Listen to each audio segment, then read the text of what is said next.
Welcome back to LPL English Winter Split 2025, the unofficial home of the LPL. As I'm Mazel, I'm joined by Cubby. It's sweater weather here in LA, I guess, because it's really cold. So we're gonna stay a little bit warm. We're gonna get heated up with all this action and get a little toasty. It's gonna be fun, Cubby.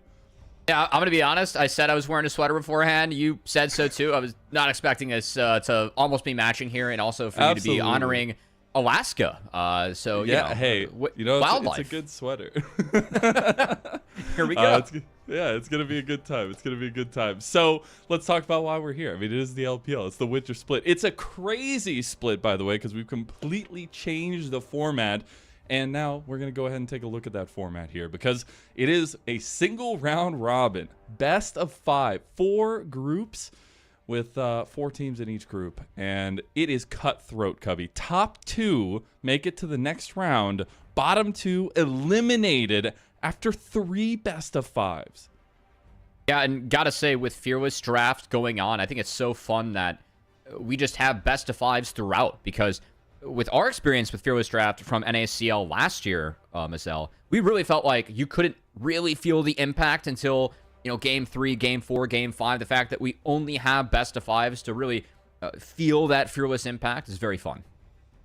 It's super fun. Also, the fact that they tweaked it just a little bit so we still get the bans. So if we get to the Game 5s, you get 60 bans is actually wild to me. And we've already seen a lot of fun with that kind of format as well going through. I mean, obviously, Flandre did some nasty things last night in that top lane, but yeah, things are getting a little bit flexible in terms of the meta, and I'm really excited to see as we continue going through now this second week, because week 1 was only 1 day in LPL Winter Split. It's gonna be a lot of fun. Now let's go ahead and take a look at the rosters we have tonight, emerging from their jungle status of a nice little retreat during Demacia Cup. BLG. The first time we're going to see them in the year, and the first time we're going to see this roster, as they have solidified Wei as their starting jungler. This will be the 5 that are looking for the championship and potentially a golden road in 2025. The choice was made in the jungle, only change coming in for BLG, and frankly, I can't really blame them after what they did last year. I know they didn't have the international success that this team was really hoping for, but man, you can't blame them with choosing this crew to go attack 2025, and excited to see what they look like in their debut, because we've seen a couple of the expected top LPL teams look a little shaky early on in the season between Demacia Cup and the few games that we've had so far. So if the expected top dogs come out and dominate, that'd be a scary sign for the rest of the league. And that man in the mid-lane knight is standing heads and above everyone in the LPL right now. In the conversation for greatest of all time if he wins again here this year. Now let's go ahead and take a look at the other side. Bit of a different story. One side's going for a world championship. The other side has changed 4 members and is looking for a rebuild. But it is an exciting one at that here, Cubby. Even with some of the changes, though, still have some built-in synergy. Thinking about ZDZ and Xiaohao, their time in Weibo Gaming. Even if it wasn't exactly what they were looking for, a chance for redemption here. And frankly, Demacia Cup, it wasn't a great start to the year for EDG, so hopefully Season 15, the new patch, can bring them a little bit more success. I'm just singing the reunited, going at it, because ZDZ and Xiaohao finally back together, but it's more so the general in the bot lane that is the most of interest in Wink, a guy that has been around the league for a little while now, but really found a pretty solid place on EDG at the end of last year, the only holdover from that team as well. So looking for him to lead the charge forward for EDG. And I think leading the charge forward here, we got to talk to our content creators that are in the community as well. And we got to get some predictions of what the group could be looking like here. So Cubby, I'd like your deep hitting analysis on how you think this is going to work out, because I'm just saying, if we're looking at the standings right now with TT having won their first series, Toad Amarillo is looking like the right one. Someone was paying attention to Demacia Cup and believed that they could take that momentum with them moving forward. We'll put it that way. Always love Toad Amarillo, especially his work co-streaming NACL. Good to see him helping out with this as well.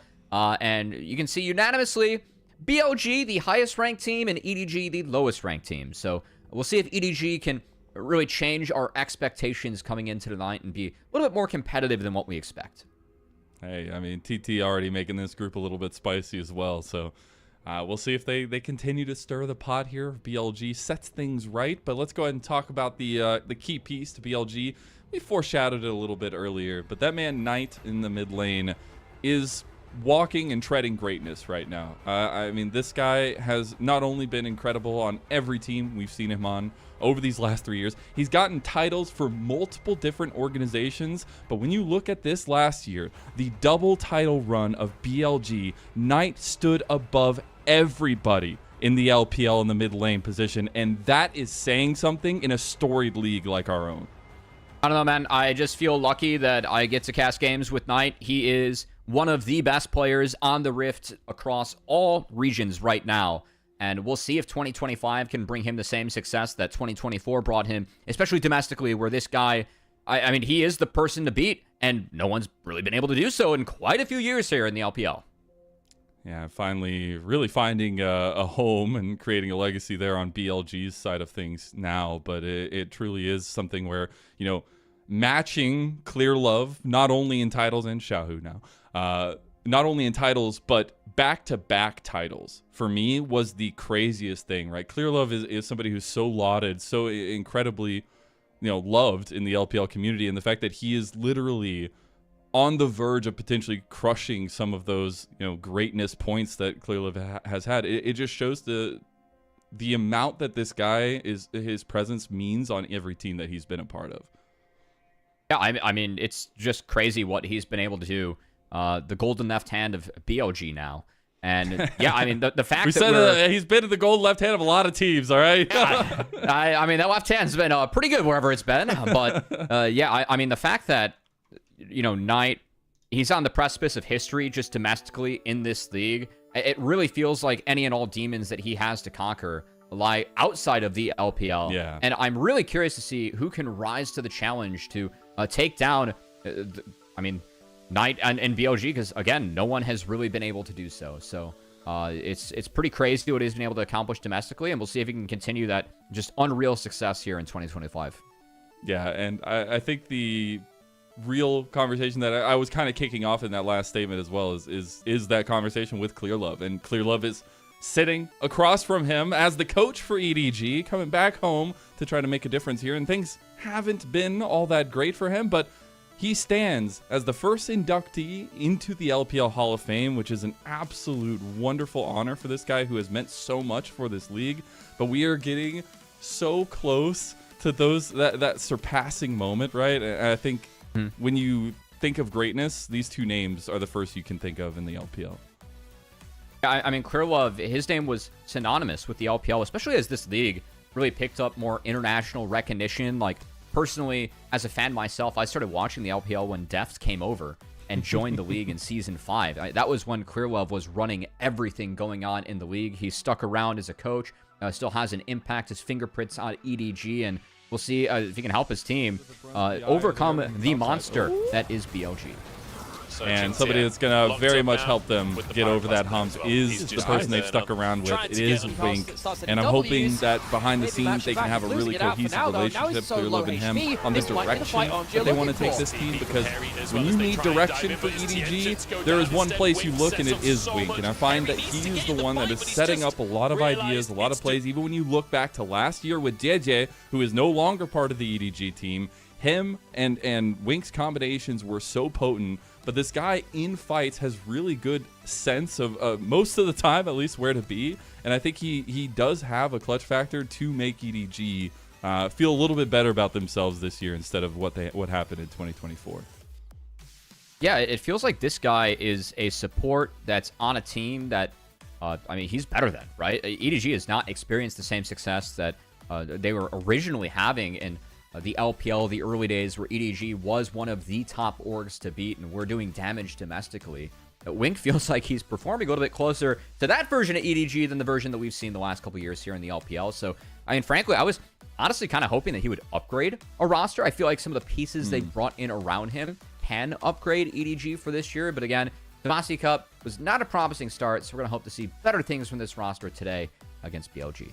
Yeah, I hope so. I know Kelsey was very excited to get Wink back on stage and potentially get his Alistar. But we'll see if that kind of consistency can come through, because we have to just nail out the brass tacks, right?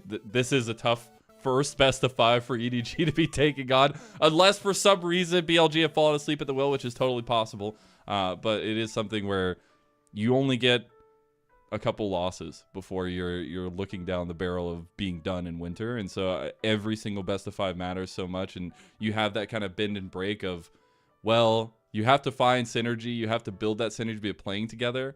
Well, you don't have a lot of games to do that. I mean, a loss already would take EDG out of the tournament here in split 1, because they will have BO2 lost to the teams that are 1-0. You got to imagine, too, with BLG in the group, I mean, they need a miracle if they're going to get through this group, and it would need to start today. So that said, of course, split 1, it's fast and furious, especially if you are a team that doesn't make it to the next stage of the tournament. So maybe some of that time behind the scenes for EDG could be good. But hey, I don't want to get ahead of myself. We haven't seen the crazy upsets that we're used to seeing here in the LPL so far this year. We have seen some shaky games from some of the top teams, but maybe we're in for a big surprise today. Well, another big surprise going into this year was the fact that we not only changed our format, we also changed how we get into games. And that's where we can talk a little bit about the evolution of the side select 1v1s that we've seen. Last night was the first time we got to use the actual ARAM Rift with the Ring of Fire and everything. But it's been a lot of fun to have this kind of side select style coming through, and to see the kind of personality come through for a lot of the teams. It's been a lot of fun, no recalls now, right? No recalls. No, there are recalls. There are recalls. Oh, okay. Yeah. But the Ring of Fire. Ring of Fire. Ring of Fire. Gotta be careful. But it's so funny to me, because not only, as kind of we were talking about, like, you want to try things out, you want to get experience, but you also don't have a lot of games to play. Side select in this meta is ridiculously important. And so you have the side of things where the 1v1 is fun. You see the players laughing, figuring out what strategies work. But the coaches and stuff behind the scenes behind them are like studying exactly what needs to happen in 1v1s, like trying to figure out what works in this situation, because we must blue win. side is king right now. Yeah, and this is something where blue side, it's always been a little bit advantageous in League of Legends, but I feel like in Fearless Draft, with the full Fearless, especially in the early games, I think blue side really matters, because those blinds that are safe, there are only so many of them, and you get your hands on them earlier in game 1, game 2 if you are blue side. So I think it's really important to win that side select early on and actually pick up blue side, because you got champs like Ashe, Rumble, Cassante that we've seen just dominate the meta for years now, it feels like. Still very strong in season 20 or season 15. They haven't really... There were a lot of changes to the Rift, but the game still feels pretty similar. It's not like they overhauled items or runes of the jungle or anything. It's just that we introduced some more eye candy and a brand new spanking objective that, might be a little bit broken. We can talk about that one when it spawns later on. But True. These are picks where you want blue side to get access to them. So I do think it's really important that you actually pick up that side early on, because we have seen no team asking for red side pretty much so far. I think there's like an above 80% chance that we get a tank Jace tonight. I'm just saying. No. I'm just saying. I don't like tank Jace. I think there might I'm against it. I'm sorry. I don't understand the hate for it. I'm not gonna lie, because I like real it's Jace. nasty. It's nasty, man. The things that this champion is able to do is ridiculous. So hey, you got to take the winning side of things. We'll be getting out to the arena hopefully very, very soon. Get those walkouts and things going. Get into the 1v1. But as all things with remote broadcasts, you never know what can happen. So we get to talk a little bit more about these teams. And that's where, you could actually think a little bit more about BLG. And we could spend a little bit more time talking about them, because this year, it needs to end up in a world championship, or at least another finals appearance. I mean, this is a team that literally won back-to-back. This is a team that was in the finals for internationals. This is a team that hasn't really changed much except locking in the jungler they want to go forward with.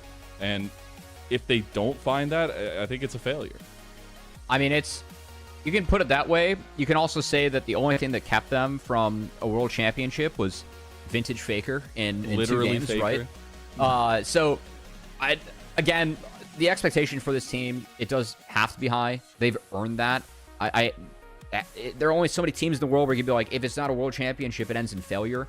You can somewhat argue that with this team, but still, it just really shows how high the bar is. I don't exactly feel that way with BLG. I think that if you're making finals for every international event and you're winning every domestic event, you can't really ask for more. And the decision they made behind the scenes to go with Wei, like that is a big one. That's going to define the team moving forward, because this was a team that did swap to Shun for the Worlds run, right? They needed the skirmish heavy jungler. They needed someone to force dives, force early plays. And that's really not what we've seen from Wei with this team. Now, Wei makes sense to me because Wei is someone that's going to be a little bit more cerebral and play for his laners. And when I see Bin, Knight, and Elk on the team, that sounds like a really good fit to me. Sounds good. We'll see if BLG made the right call. And I think it's so cool looking back at Wei's history, because he does have a really good history around playing around star players, right? He was, as RNG was exiting their bright moments, right? He was the guy that was there to kind of glue everything together between that team. And he also was one of the last standing bastions for that team. Like, the last iteration of a decent RNG we saw was Wei literally trying to pick up the team on his own and find wins. So I think this guy can do so much for a team, especially when he's got the longevity factor, the kind of starting factor for BLG now, and knowing that this is his role, this is his job. I think it can be very powerful for a guy who's been in the league for a long time and is deserving of a super team, in all honesty. So I'm obviously sad Shoot is not here, but it is a very nice factor that BLG have set themselves up going forward to play around those superstars. Yeah, and I mean, you've got Bin on the team. You have Knight. Not too bad, man. Not too bad. It's stupid. Like, these two players on the same team, it just feels stupid. It is a cheat code. Bin has been a superstar. I feel like he really emerged as one this past year, but if you ask me, he's been a superstar for 2-3 years now, it really feels like. Knight has also really emerged this past year, but this guy has been a superstar for, what, 3, 4, 5 years now, almost, it feels like. I mean, this guy is just a ridiculously talented player. And having that be your solo laners, and, I mean, in a Fearless format, too, it's going to be fun to just see him bust out more champs what we usually see from them, because they're so good at it's like whatever they get their hands on, it just feels special at times. To get a Bin Jax, Bin Cassante, Knight on pretty much any control mage that he gets his hand on, just stupid good. So excited to see what we see from these guys today. And one of the most exciting things, obviously, we were talking about the reunion of ZDZ and Xiaohao. I know Wei's been on the BLG team for a while, but the reunion from those RNG days with Wei and Bin, the short stint that they did have where he got the MSI, I think it's going to be a lot of fun to see how that relationship continues to grow as we get to head out to the arena and get to see the debut of both BLG and EDG. I'm hoping for a contested series. I really hope we can see the best of EDG, since we have already seen them at Demacia Cup. Maybe it tempers those expectations a little bit. BLG, it's a fresh start. It's a team that we haven't seen so far in 2025, and it is a team that is ready and raring to go to get that Silver Dragon Cup. That first walkout for them of the year. No. False start. Well, we don't see the flare from Bin yet. He's got to warm up for the rest. Take the jacket off and throw it right now. Yeah, no. He's playing against EDG, man. You can't do that now. Come on, game one. It just becomes this thing. Every single time he walks out, he just throws the jacket. I mean, dude, by the way, did you see how complicated that was? Did you watch behind the scenes thing of his jacket throw? No, but there was did a whole sell? Documentary about it. I don't know Didn't about the jacket that, sell? No? Okay. I have no idea. But it was like this whole thing. Like, it was literally planned from the ground up and meticulously made. It was actually really cool. If you ever get a chance, go watch that. But EDG, there's the general. He's leading from the back as he walks out because obviously he's support. But this is an EDG rebuild roster that is trying to find stable ground for an organization that is one of the LPL World Championship representatives that no longer has any of those World Championship players on the team since JJ has departed. And it's a new era for EDG.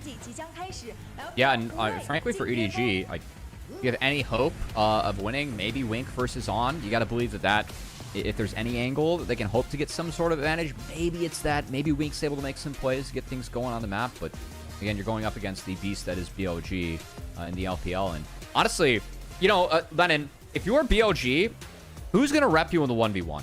I feel like this is an important question. Do you put Bin or Knight out there?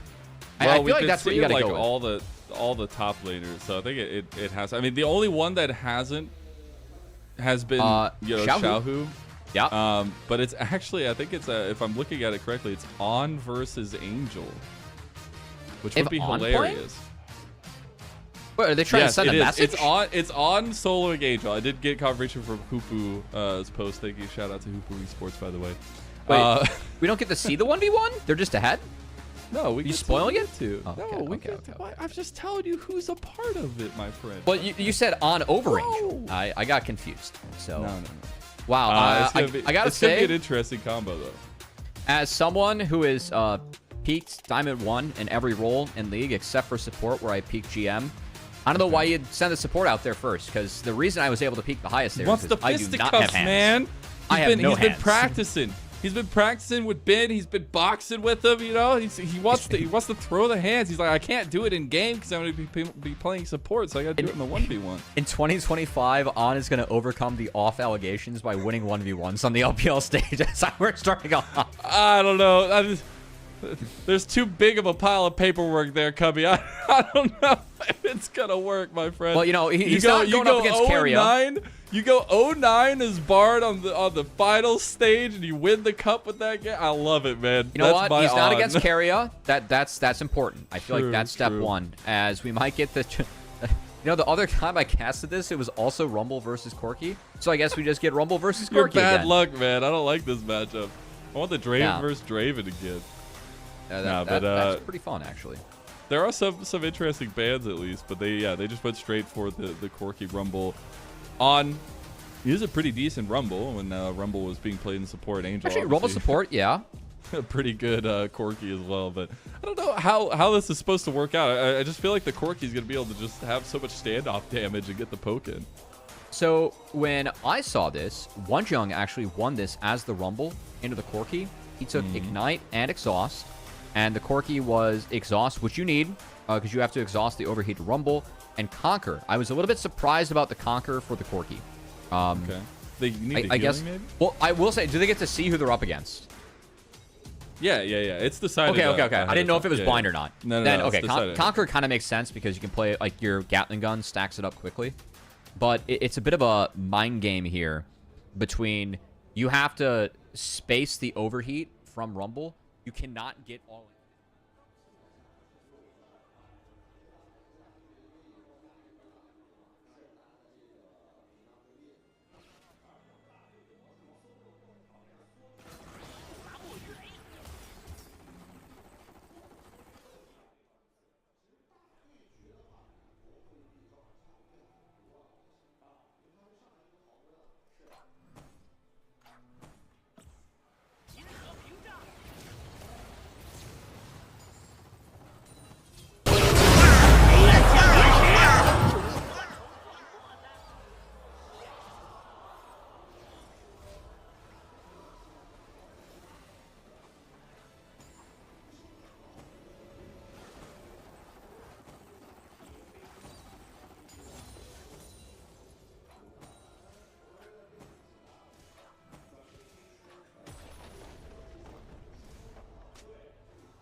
Ring of Fire has been initiated, then it's just the first kill. That's one.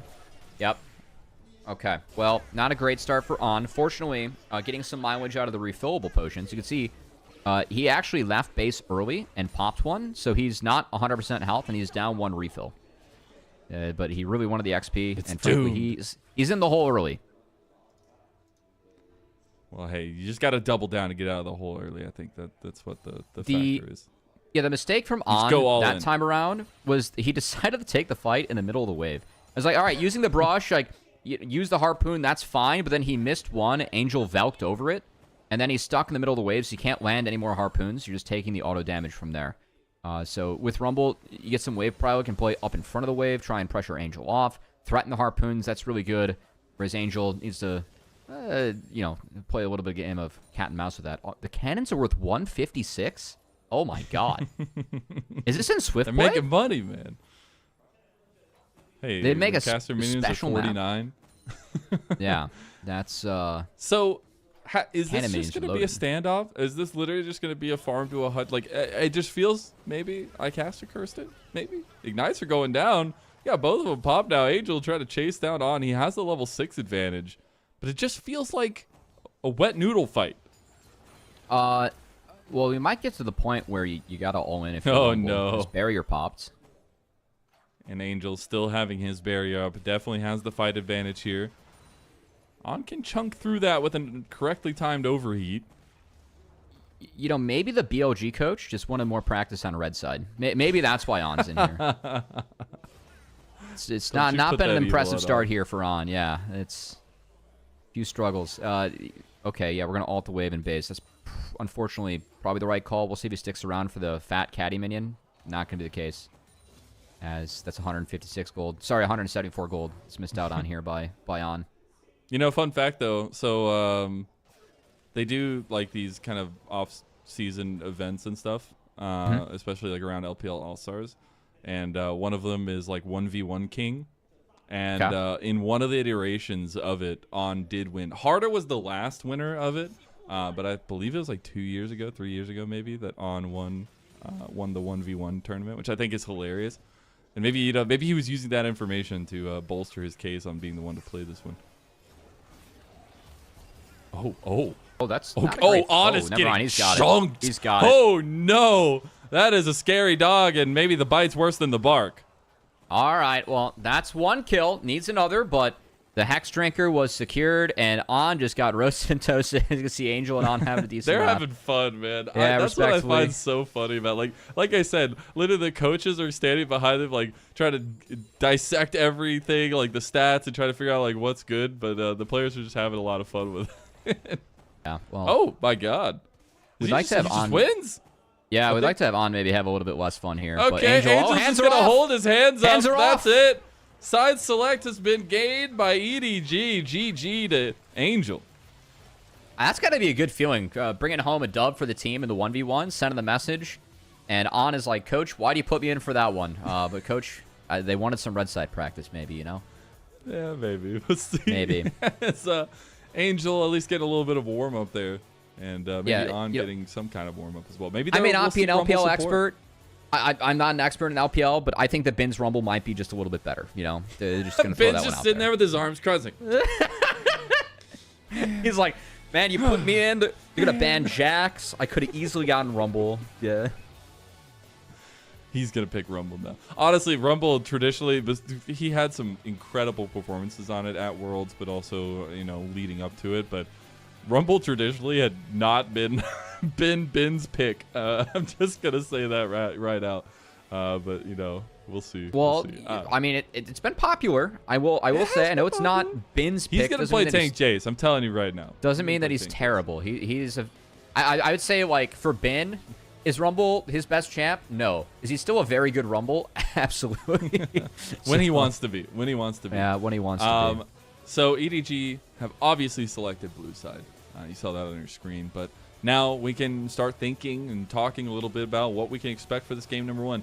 Fearless, we've already talked about it a lot, but just to reiterate, if you're just tuning in, you cannot play the same champion that's already been played in the series by either side. You'll see the bans start stacking up at the bottom of the screen once we get into draft, once we get through some games, but it means that you have to know some strategies. You have to have a good meta read and take advantage of what's available. We expect bans to stay the same in a majority of the games unless things start slinking through. The biggest question with bans in Game 1 is Skarner bans R1 or R2? I think that's the big Ashe one. Callista have been big bans as well, especially on the blue side. Usually they leave Ashe open to see if they can get it, but last night we were getting all blue side bans. Yeah, so running through... we've had 5 series of LPL so far, correct? Mm-hmm. So you can only play a champ max 5 times. Champs that have been played 5 times would be Leona, who was 0-5, Wukong, and Varus. The Wukong being played 5 times kind of surprised me. Also Rakan and Rel. Now, the only consistent thing that we've had is that Skarner has been banned on red side every single game. We've also seen, 5 Jinxes, 5 Ambessas. That's no real surprise. Support pool has been We've seen a lot of pinching of the ADC pool. Yeah, support pool has been the narrowest so far.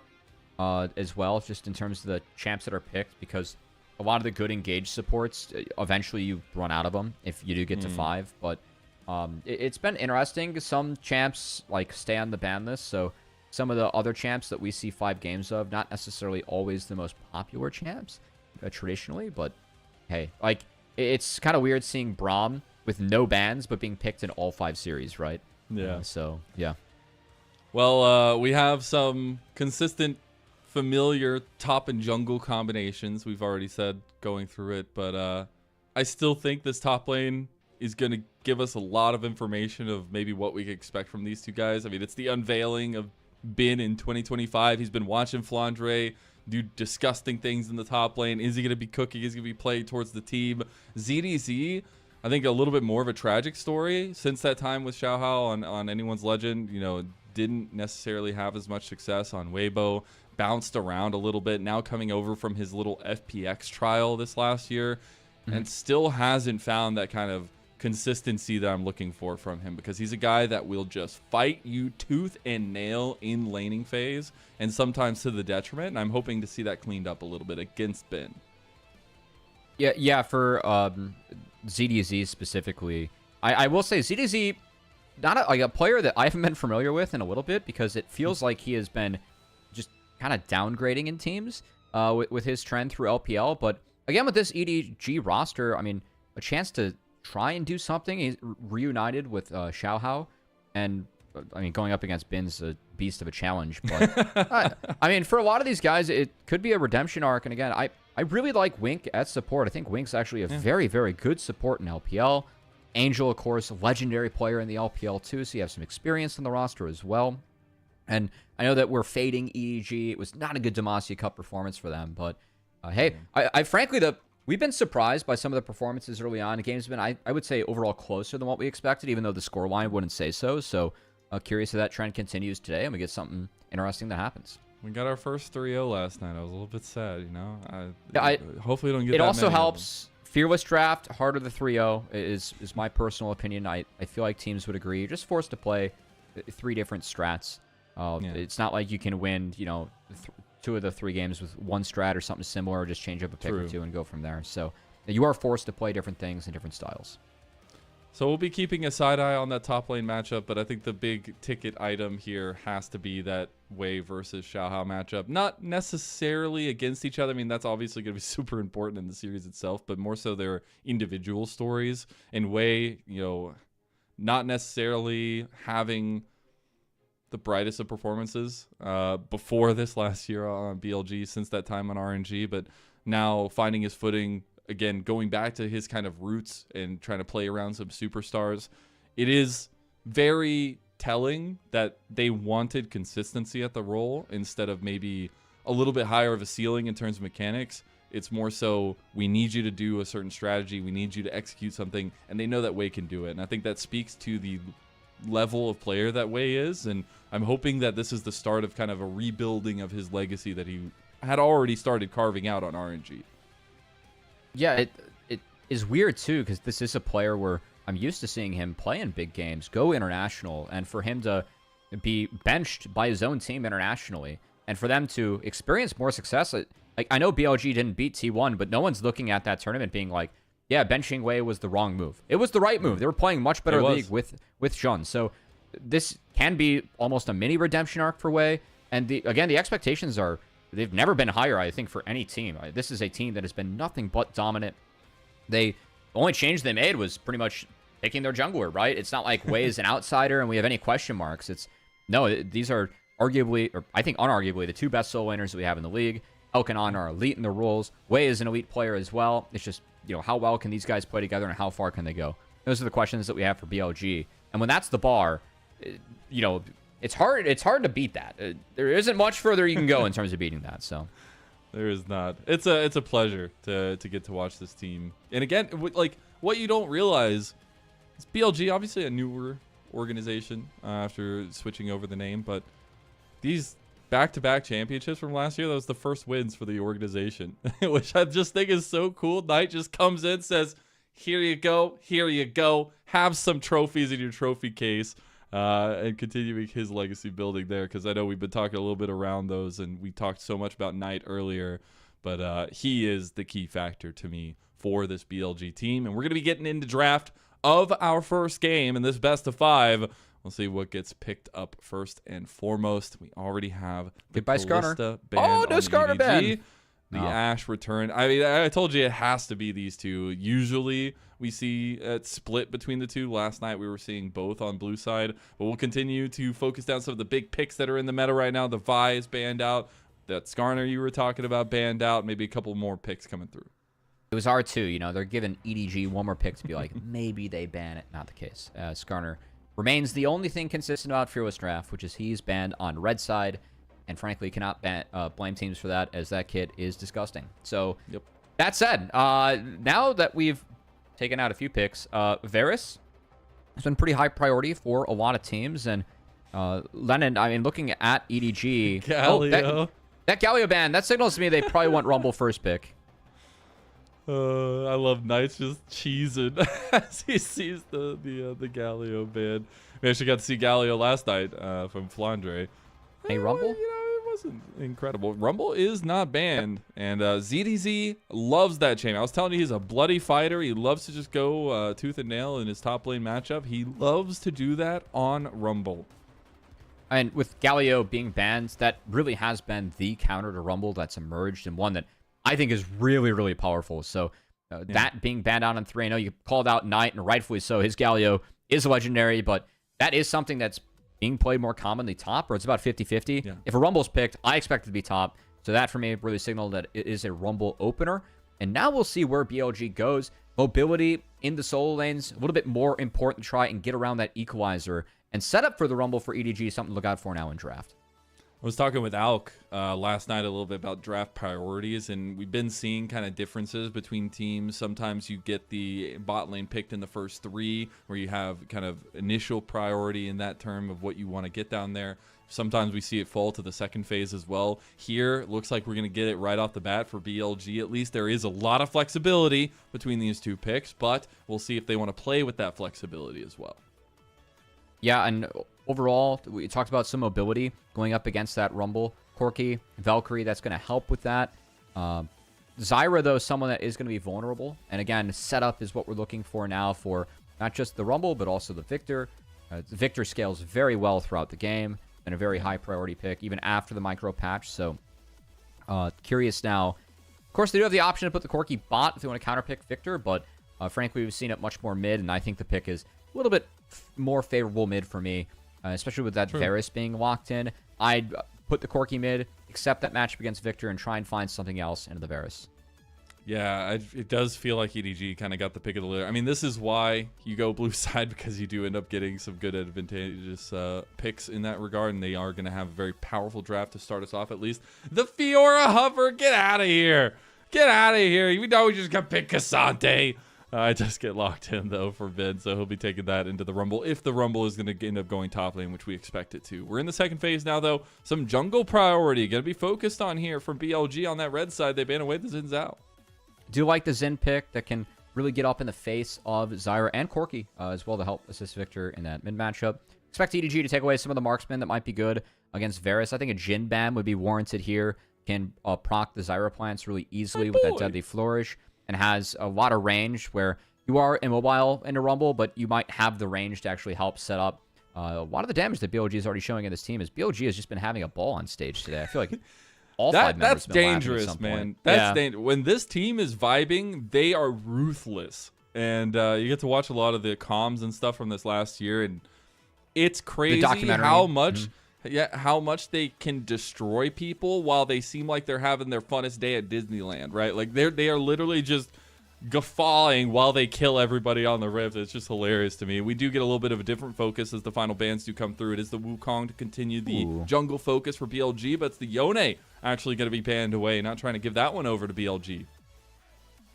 The Yone ban is curious to me because that at least says that EDG thinks that Corki Flex is still valid, might be an option. So, again, I see that Varus, and I don't like Corki at all in that matchup. Corki is someone that can lane bully, but up against Varus, Varus is the one that can push you around in lanes. So, I don't think like putting this Corki either. mid I'm not gonna lie. makes a lot of sense to me. MF, I mean, you are throwing, showing 3 squishies. You already have set up with the Zyra and a lot of damage in Zyra Corki. So I actually like the MF. I feel like it's supportive. Yeah. But I just feel like, couldn't you just pick Braum? I mean, we've been seeing that as a big answer into MF, though. And even last night, we saw it actually do so much work into the MF. But it's obviously all about timings and execution in that regard. Yeah. The Rel is going to be the answer right now, though, for Wink. I love Braum in the MF, but playing Braum and a Zyra feels like hell. So I think the Rel and having that really big opening engage to help set up the Victor and the Rumble makes a lot of sense to me. And if you have Viego over the top, now this game becomes a game about resets. Viego, for me, is a champion that actually really excels in the Fearless Draft format. Not for game 1, but for games like 2, 3, 4, 5. He just scales because a lot of the good answers to him get removed. And so interested to see him in this draft. I think it fits. But yeah, we round things out with Alistar. We were cooking the whole time, man. We were cooking the whole time. BLG was cooking some stuff up, man. They got the way Zyra jungle, but then going with the support at the last bit. I think I don't like the support matchup's going to be interesting. That's what I was going to say. Obviously, we were talking about Wink's Alistar earlier, but into this comp, it feels tough. It's a handshake and a Rel, but you get toasted and roasted by Rumble Victor Varus. So this pick for me, big priority on making sure that Viego, he cannot get a clean reset at the start of the fight. I think On's job is to help disrupt Viego going in, because outside of that, I don't love how he interacts with the rest of the champions in the game, but should be okay for lane and should be good at making sure that Xiaohao doesn't get a clean fight. Last night, we got to see a Viego. It was the closest game in the series for LGD, and it looked real good once you start getting that ticket to Reset City. But we are resetting our pace and getting into another best of 5 of the LPL. This is a Group C bout. TT has already won their first series in this group. We finally get to see BLG and EDG take to the stage, and we get to see BLG the first time since deciding on what this roster was going to look like, since we didn't get to see them in Demacia Cup. It is a would-be world champion in 2025 versus a rebuild for a legacy organization in the LPL. And we'll be getting into the first game of this best of 5 Fearless Smackdown here very shortly. And we've got some interesting picks. We've got a lot of potency in the jungle position this time around, especially looking at that Viego for EDG. And it's about putting your best foot forward here in 2025 and try to take one of your 3 best of 5s.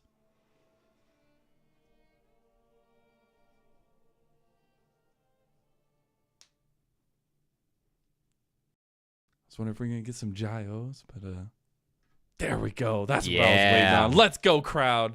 My favorite part of all of LPL. I was waiting on it too. I didn't want to just awkwardly sit here. Yeah, dude. There we go. There we go. To be in those arenas. Obviously, I only had gotten to go to Xi'an, but it's just different, man. It is electric. The walls shake when people cheer. Like, it is so incredible, and the fact that every single team in the LPL has a representation from their community. Maybe it's bigger, maybe it's smaller than others, but the fact that we always have cheers, we always have gyos, it's one of my favorite parts of being in the LPL. And I know EDG hasn't had the success of late, but you properly highlighted a legacy org that has had a ton of success if you go through LPL history. Dude, I was talking with Alec about this last night. I'm pretty sure LPL has just decided that top lane is bot lane now, because we just see this like every single game. I don't know if there was just like a calculation made that it's just more efficient to have them already up here for like the grub take or something along those lines, but it is consistently just a 2v2 in the top lane. I was going to highlight grubs being a big part of the reason why I think we're seeing more of this, because grubs were not changed, and in the Worlds meta, we really kind of figured out how OP grubs were. Like, a lot of games were decided about who gets grub advantage, and then how hard can you snowball that advantage in the map while plates were up in those few minutes before Baron spawned. I think that with Otacon spawning, it somewhat can swell. Like, we haven't really seen the impact it has on grubs. I think the biggest thing is that Rift spawns a little bit later, and that's a big objective that is going to pull you away from those 4-1 splits in the side lane that we saw just destroy turrets with grub advantage, where you're just playing half the map and winning because grubs, you have more grubs than the other team. I think that's part of the reason why we're seeing this 2v2. But frankly, maybe a bit of a prediction here from EDG, since I think Cassante in a 1v2 compared to Rumble in a 1v2, Cassante is okay with lower resources and would be able to absorb more. So for me, this is EDG kind of predicting, hey, BLG is going to pull the swap. It's good for their team. We can match. And I think that's pretty much how the handshake has been going in almost every single game. At least we get a little bit of action early on between the two junglers. Xiaohao will not be very happy with that trade. And unfortunately, his top lane is just being pressured in here by Elkanon. I love the pop shots you can have with the MF early. Credit to Wei. I really like the path that he took here. He has priority in the MF Alistar lane with how strong MF is early on. And by just showing, he forced Xiaohao to smite the Gromp. So now he gets access to both crabs, as he didn't smite the first one, has smite up for the second. Xiaohao will have smite up if he wants to get in and contest this, but he's just going to be late. So Wei, with the path that he took, able to get a double crab and a really nice start on the Zyra. I don't like to look into kind of, you know, I guess faces and reactions and stuff, but Xiaohao's definitely not looking too happy with how the early game's going. And that's because as a Viego, you truly do need to have a kind of leg up in a lot. You always have the resets. You always have a chance to be big in team fights if you can play around that. But typically, successful Viegos are able to put pressure early and consistently. Yeah, I think that's a good highlight, actually, Mazel, because this is a matchup where you are on the back foot. You can't do that. It's so hard to clear faster than Zyra. And Zyra is able to play pretty good defense against you as a Viego if you're able to get in. Other matchups where Viego's into melees, because of the passive he has and the multiple stacks you can get on the W and Q and the autos, he actually can win a lot of skirmishes early, but just not against Zyra. So, again, really good use of the priority and just the clear speed that Wei has on this pick to get a bit of a lead. Now, we do have the lane swap back. Elkanon down bot around this dragon, but you can see Wei. Dragon has spawned, but he's making his way up towards his camps that are up on the top side. And you got to imagine that grubs are going to be on the menu for BLG. So we were talking about grubs. We were saying, oh, maybe bot lane's at top lane. Well, they went bot lane now, Cubby. So where's the logic? Well, no. You know, MF Strut it's a heck of a drug, man. We're just going to strut around the map and try and get tempo where we can. Ooh, ZDZ on his Rumble here, doing some work into bin right now. Has a serious health advantage and is working back up his overheat. And right now, at least, Cassante's not going to be too happy in that lane. We do have those grub spawn. Yeah. Dragon is already up. We wonder if we do get a trade of any sort. Bin's channeling Recall right now. If he finishes this, then it does bring in a short window where Xiaohao should look to get at least one grub as he's sitting on a control ward. A little nervous. Wei can, of course, check this brush with the plant. Nice of Knight to come over and try and help him secure this, but oh no, oh, he just overextended there. He really wanted that control ward. He'll get the flash out of Angel. First blood for EDG. I'm surprised that Wei didn't just prep a plant in that brush. Yes, the ward was down, but with the control ward, you don't get permanent vision there. If you drop a plant, you do. So I think a big mistake there from Wei not to just drop a plant in that brush would have been able to find Scout Viego. Instead, Xiaohao gets the jump on Zyra. The one way that you can actually win skirmishes in this matchup. Really big that he was able to pull that off for EDG. That's the kind of stuff you don't want to see a consistent jungler do. The sad part is we get a little 2v2 in bot side. On's going to get a little bit tanky there. Try to fight back into Assume. You have Wei coming down. I'll talk about Wei's point later because now Assume is in just a heap of trouble. Not even going to burn any summoner spells. Just goes down for it. And Wei was already up almost 10, 15 CS over Xiaohao when he took that fight. He was literally so close to level 6, and now he loses a lot of that momentum, but is able to gain some back with bot lane. Yeah, good play, and really EDG, they're not respecting the cross map. Their jungler Xiaohao just made a great play on the top side, was still on the grubs. I think they were trying to get that wave in, but it was late. Wei skips over his camps, makes his way down south, able to pick up that kill. Will be first blood. That feat of strength, as you can see highlighted on the bottom of your screen, secured for EDG. The epic monsters are split early on, so that is 1-1. So first tower going to be that next big one to pick up if you want to secure those stronger boots for the rest of the game. That's super important as well. As hey, at least we still have the gameplay on the screen. You don't have to see our faces; you get to see some of the gameplay. So you see me locked into the main monitor here. You know, that's where I keep the game. We gotta focus up. So we have another thing that we have to talk about, obviously, in the new season that we haven't really brushed on, and we already see parts of it going through, is the feats of strength. I like to call them feat of strength with 2 E's, but it is FEATS. Yeah, Alk hated me when I said that last night. Thank you, Cubby, for supporting me. I mean, but there is most champions have 2 feet, and there are more than one champion on each team. So, there's I mean, I don't know. If it's Professor X, if he's in the game, is it Wheels of Strength or Wheel of Strength? Who knows? The biggest thing is you have to get 2 out of the 3 feats to get a boot upgrade as well as stats. So we're going to see if that continues to be anything, as Assume will have saved his flash and is able to survive there. They do both make it out alive, even though BLG have been putting a ton of pressure on this bot lane 2v2. I do think it was correct on the first gank for Assume to save his flash, and props to him for saving that and then using it to get out here, as that was the right call. That said, pressure for BLG's bot lane is up, and I'm curious if they actually use that to make a swap, as with Elk getting this wave in, has the option to fast push this next wave after getting a plate. Oh, it's a cannon wave. We'll take a little bit for him to get that down, but he, with Strut, can take this wave and move, so tempo will be in favor of BLG, and you gotta imagine with the 3 rubs being taken by EDG, they want to contest the next spawn. What we were talking about earlier on with grub advantages, it's really important that you're not giving over the 5 or 6 grubs to one team, because then the 4-1 split map where you just pick a side of the map, commit to it, and melt those turrets because you have the grub advantage, it's so hard to answer. Oh, BLG going right back bot lane, but on misses his head, but pulverized. Wink stops him with the shattering strikes.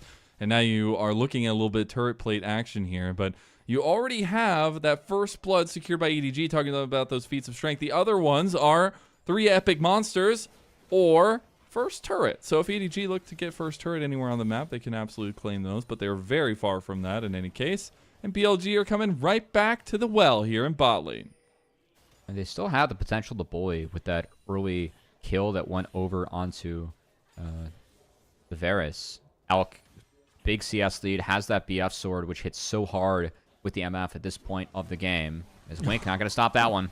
It's just going to go for the Stranglethorn there. I don't know, BLG. That one looks a little dicey to me.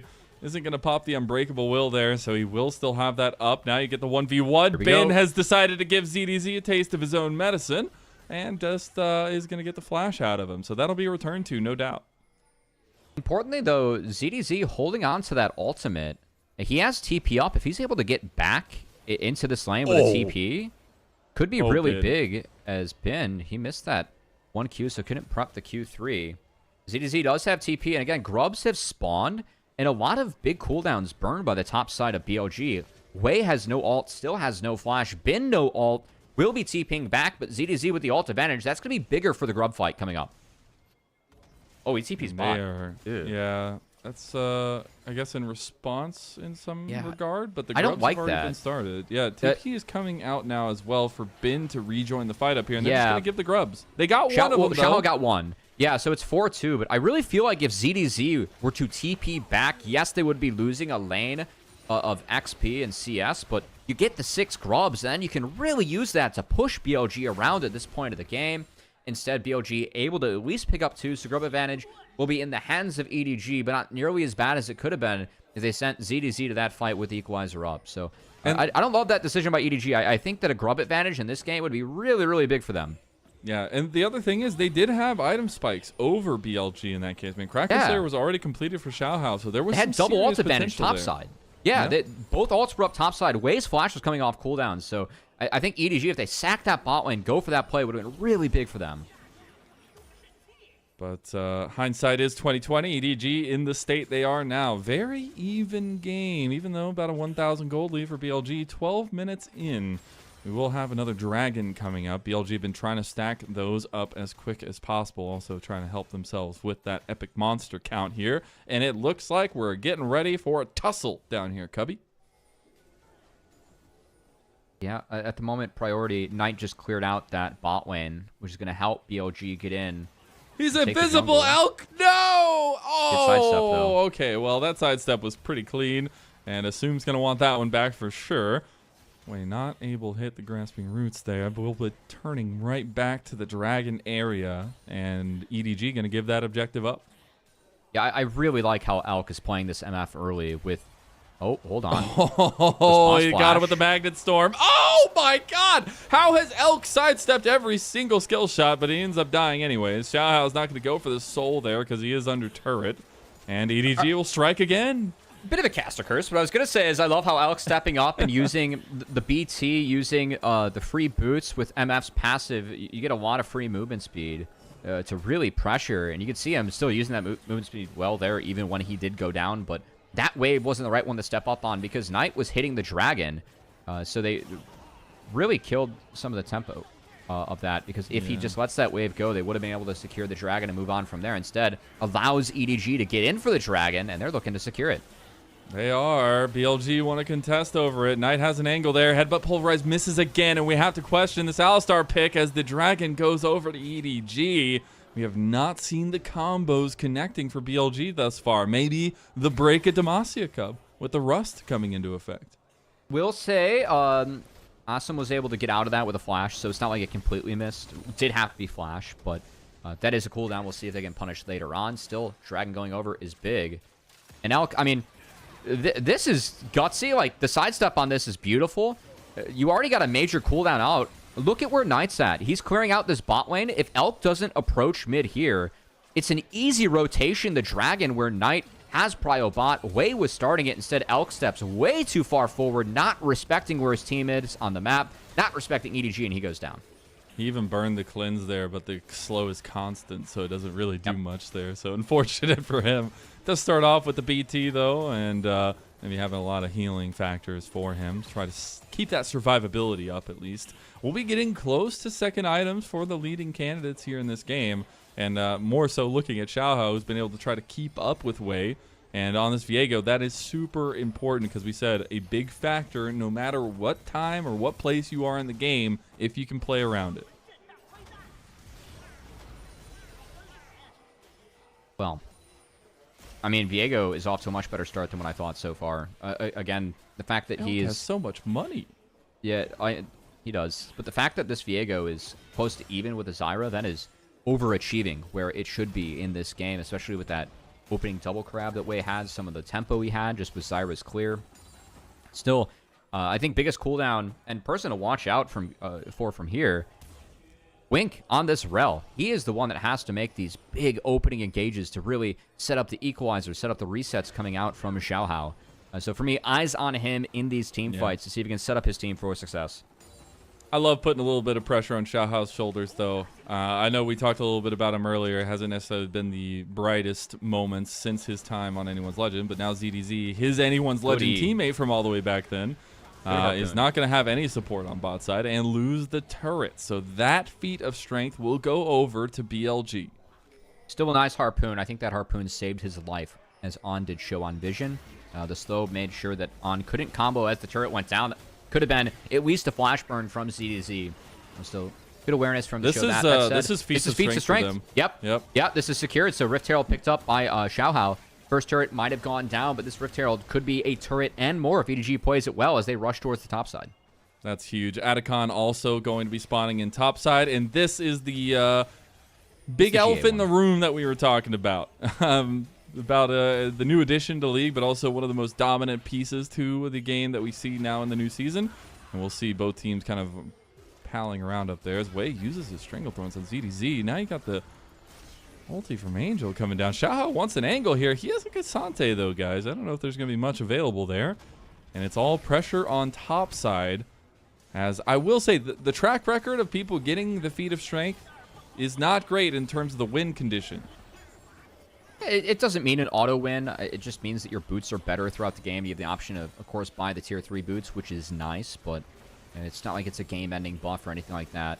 It doesn't nearly have the impact that we've seen Otacon have with those free GAs and the ability to just run in, get kills, trade yourself out, and die for minimal consequence. Only wins for you if you go 1 for 1 or even, 1 for 2. Who cares, right?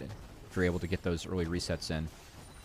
That said, I think the bright spots here for BLG, their solo laners have been farming out really nicely, and we'll see if they can find the correct team fights. I do think, scaling-wise, Varus is going to have a tough time later on in this game.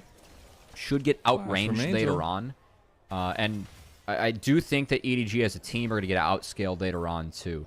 Just with all the damage that Zyra can pack and what Cassante is able to do in fights later on, being a tank and being Cassante. So I do think that EDG is on a timer. So far, we've seen them have a really nice game. It's just I want to see them really press their foot on the gas here for this upcoming Dragon Spawn and Otacon, because I think that this is the power window where they're going to be really strong.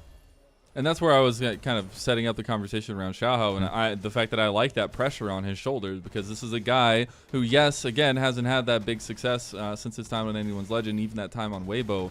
But if you remember, like, he was the heart and soul of that Anyone's Legend team, and after they had won their first game, he cried, you know, in the interview afterwards, and that kind of emotion, that kind of feeling means so much. And it's been a long time since then, obviously, 2.5, 3 years, but it's something that, you know, this guy is so passionate about the position he's in, and he's got a lot of the hands to back it up, just needs a supporting cast around him that helps in that factor. So we'll see if that continues to be the case here as Elk playing with fire here. Can't dodge that skill shot, but you do have On to back it up. Magnet Storm coming in from Wink, though. Big bullet time, and that's going to be a clean up on Xiaohao, and I just caster cursed him to hell, apparently, as now 2 members of EDG are down. Dragon is up. Mid prio is up on the table here, but it looks like it's going to be the Dragon call for BLG. We saw Elk's pressure mid the first time around. It lost them the last Dragon. This time it nets them the Dragon as his movement, yes, he burned both summoner spells, but he denied the reset from Xiaohao. They take down the Viego. Rel falls as well. Ends up being a free Dragon for BLG. Very well played by Elk in that skirmish. Oh, we got the flank going on here. You're out in the middle of the field. You think everything's fine. All of a sudden, a cow with 2 horns doesn't come over the wall. It runs away from you. Is that how this was supposed to go? Might be round 2. Were they worried? Like, was he? I guess he was worried that he had people with him. Oh, He's gonna try to buy some time here. Yeah. I mean, he's got the Chaos Storm. He's gonna be trying to cook Knight down, but Elk is gonna come clean up this kill. Elk already almost on 2 items. Wait, you got to kill Angel here, guys. Unfortunately, he hasn't gotten any support. Wink was on his way, gave up about halfway there, and just said, "Sorry, Angel, you're out of luck." And because the waves are so good, though, from BLG, they really don't lose anything. They just got mid in. It's a little bit late. And bot isn't even going to be pressured here by ZDZ because Bin had that wave up. So, again, BLG using the MF and using these timers very well. That's the one thing about MF. If you're a good MF player, you have to be a good MF team. Because the power she brings early with this Bloodthirster, the strut, the ability to rotate, you have to use your pressure well as a team. Outside of that one death from Elk, I really feel like BLG has been getting the most out of this MF pick from good play from Elk, which you can see here in this replay. Look at this reaction. We hold on to the cleanse. It's the counter from On, and then we save the cleanse flash for when Xiaohao goes in. That's really good discipline and knowledge from Elk on this champion to know that he can tank that up and save the double summoner spell usage for when he needs it to prevent the reset. Outstanding play from Elk. I always love watching this Elkanon pot lane. Just feels like a cultivated from BLG's greatness, I guess, in a lot of ways. But it's been a lot better. Two. A lot better than the Elkin off bot lane too, gotta say. It's been them two as well as Shun over last year, who felt like the kind of homegrown talent-ish, air quotes, for the team. But it's been really cool to see Elk establish himself as one of the best ADCs in the league, but also in the world. I mean, our ADCs at Worlds 2024 were popping off, and that's the kind of stuff you love in the LPL with the tradition of ADC greatness. Now, we are on 2 items for majority members. We are getting ready for a potential fight over the Atacon, but we're starting to fight off early in the jungle as Chains of Corruption does get popped there onto On. You get a couple little damage pokes onto Bin, and there's not going to be much more, and things are stacking up against EDG here. This Cassante just takes 0 damage. The only damage that it can take is from the Varus, and really what's going to happen later on, I think it's going to be so tough for Varus to auto in these fights. This on-hit Varus, you're outranged by Zyra, outranged by Corki, who can also burst you down. The MFE is a terrible slow field to get through, and if you make any missteps, you're going to have Cassante and Alistar, CCing you and getting you out of the fight or taking you out of the fight by taking you down. So for me, if there's going to be any hopes from EDG, I know we're setting up Wink, these big engages to get the resets from Viego. as the game gets later on, the scaling kicks in for BLG. You need the Varus to be able to auto-attack to get through some of these big tanks. And at the moment, there haven't been the fights that we've seen where Asum is able to do this. So something to look out for later on as well. I do like that Asum is going for the on-hit, at least into this comp as well. I mean, I feel like you kind of have to, but trying to get as much consistent damage into these tanky frontliners is going to be super huge. I mean, just talking about Atacon a little bit, love how hesitant our teams are because of how much damage that that objective can do.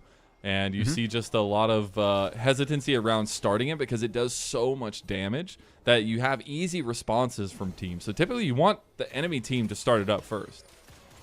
Oh, looks like we have, I do want to pause, Rumble built one of the few new items that we have in the game here. I do not know the name of this one, but I do know that as you do damage, you shred MR. So that is quite good on Rumble. Also gives you some tanky stats, I believe. I think, is it Bloodletters? Yes. Something like that. Anyways, we're getting started. I'm going to go use my second monitor to find it. Perfect. I do think there is obviously an important setup. Yeah, I was right. Looking back. Yeah, it reduces their magic resist by 5% for 6 seconds up to 30%. And gives you some health too. So similar build path to what we see. It includes a Haunting, guys. It does bring some ability haste. Overall, a good item. I know it's being used and abused by Cassiopeia quite a bit right now because that tick damage is real nice. Good to see Rumble using it as well, as we haven't seen this item quite a bit in the new season, but against the tanks of Cassandra and Alistar, I think very warranted this time around. The Jack Show, Kanik, Rookern. That's a hell of a combo we trying need to get through right on top of this too. Yeah. You need more. Bring more, please. But there is the Baron coming up. Atacon is also there. Imagine having those two massive game-altering objectives right next to each other. And Dragon is up on the other side of the map. But who cares about Dragon anymore, right? It's like the last person you think of now on the Rift. Well, see, Ben could just solo it now. Nobody cares. I mean, it might take a while, so he's going to call over his friend Elk to help out, to get mid push. We did see Elk just two-man it. Yeah. Wow. Oh, easy with the MF at this point of the game. We did see Elk. Oh, hold on, engage. Oh, there's good the engage Magnet Storm. Oh my goodness, the 3-man knock up there. Asum is actually getting in some work on, and ZDZ has found the backline. Angel's trying to survive with the Chaos Storm. The Chaos Storm works, and the Chaos Storm grows. As now ZDZ is all alone in the middle of all of BLG, and Ben is just gonna run him down. As Asum gets flashed on by Elk, and there's another couple quick kills, and straight to the pings of Baron for BLG. They go to Asum didn't have ult because Elk got it out for free in a mid-skirmish. It was just an E that forced the ult of Asum's Varus. No option to drop the Chain of Corruptions in that fight. I don't know if it would have changed it, but man, for me, the big game changer there. Talks so much about Wink finding the setup. You know what? They found a way, the #1 target, but on his ability to disrupt that engage from the Rel and Viego. That's what won the fight for BLG. For me, before it started, and was going to secure them the Otacon. And we talked about the Alistar in Trevor. We're not super confident in it, but hey, you make the big moment happen, it all works out, yeah. Yeah, all eyes on, because Wei missed the root, but on just a perfect flash, headbutt, disrupt, really split the fight up, made sure they took down the Viego first, so no resets came out from Xiaohao. And frankly, from here, it's not a terrible fight from Angel or Asum, but all the damage that Knight brings, it forced them both low. Bin's TP was perfectly placed as he was able to get on top of the Rumble, and Asum gets chased down in the back half thanks to Elk flashing forward and utilizing the stress from MF. That movement speed diff coming up big there. As BLG find the fight, find the Otacon, and now let's see how aggressive BLG wants to play this. So, if you haven't seen what the Atacon buff does, it is a mini GA. You only give over 100 gold for this one when you die, but you instantly reset back at your base. So playing aggressive is the name of the game, and taking engages is how they're going to play it. We'll see if they actually want to collapse here on this mid lane play. They do for EDG. Have some warding on both sides, though, to keep them safe. They've got a little bit more time with this buff. I know we went through the replays. Angel just gets blown up. Oh my God! I mean, they didn't even pop any of the GAs yet. This is just absolute domination. The all-out comes through as well, and Ben cleans house. BLG have turned on the gas and lit it aflame. That wasn't the hot start that BLG was looking for, but this end looking like the BLG that we know and expect to see for 2025 as Angel just got completely blown up by Knight in that fight. My goodness. I mean, it was like 100-0 in an instant. And Knight's just chasing down Xiaohao now. Knight, the man himself, just making it happen. Knight was farmed up. They gave him that turret down bot. The first turret for BLG. Knight, as Knight does, you know, pretty quietly amassing a lot of econ on himself and making good use of it later on. He may not be done. He got the kill. That's just disgusting. Laughing. He's back. I mean, he's only worth 100 gold. Oh. He's only worth 100 gold. He gets the pick onto the massive carry, and he gets to come right back to the fight. This has been the most dominant thing about the Atacon buff is how you use the TPs in synchronicity with the resets there. My goodness. And BLG in one fell swoop. They were only 3, 4, 5,000 gold up. Now they're over 10,000, and it was all in just one series of events.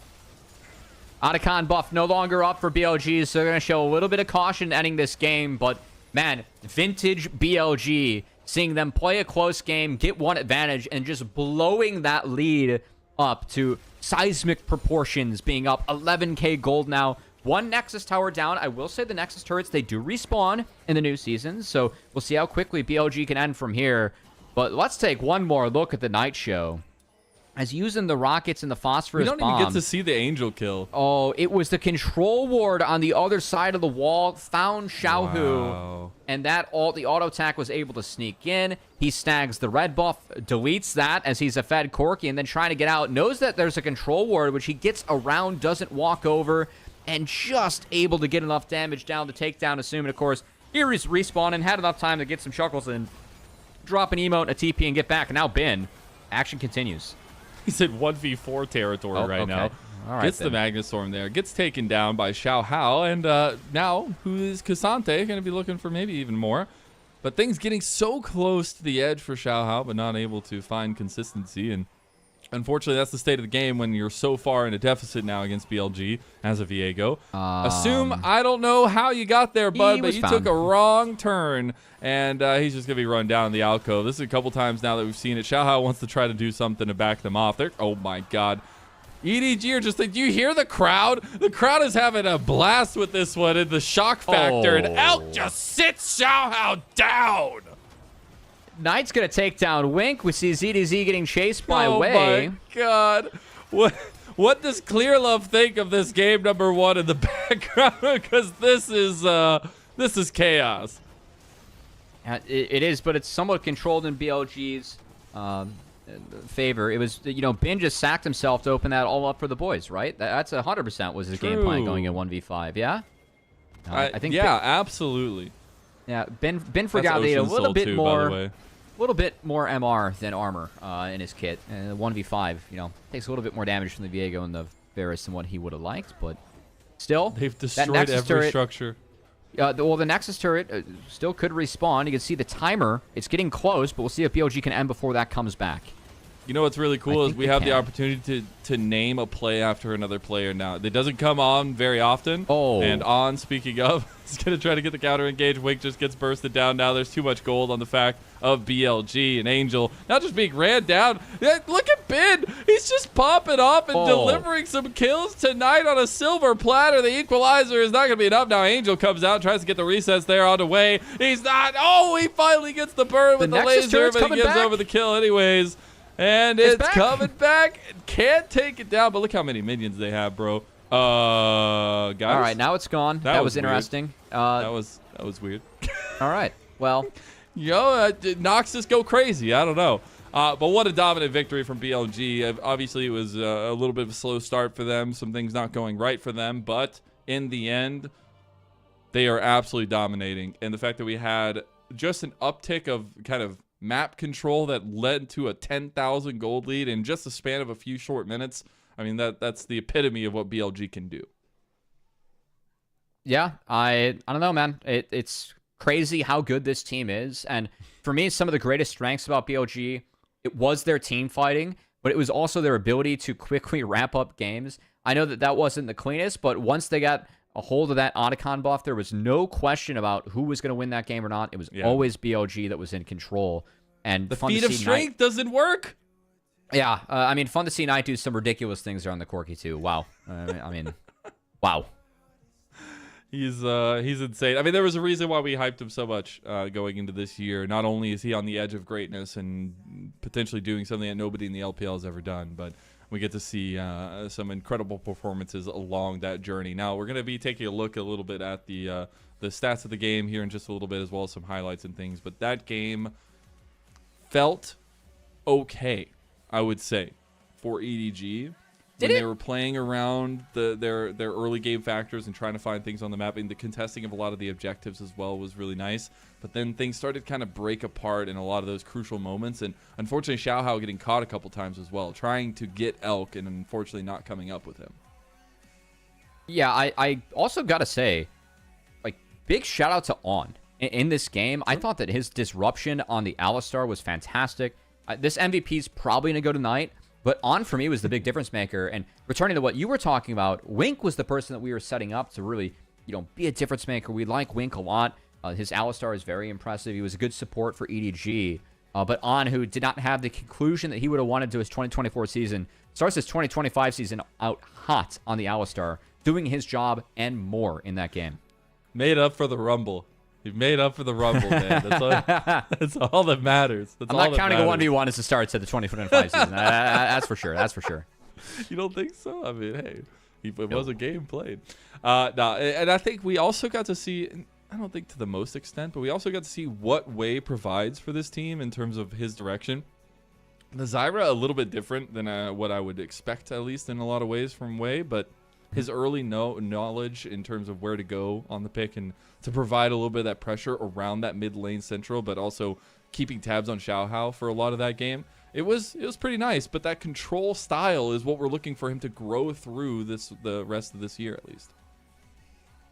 Yeah, and I know that, like, I'm just curious to see how the new season affects the styles that we know these teams to have in the past, because in one sense, I don't think that the season has changed a ton in terms of what people are doing, but I also think that a lot of teams are just defaulting to what worked in the last season and have yet to figure out or explore what could work in the next one.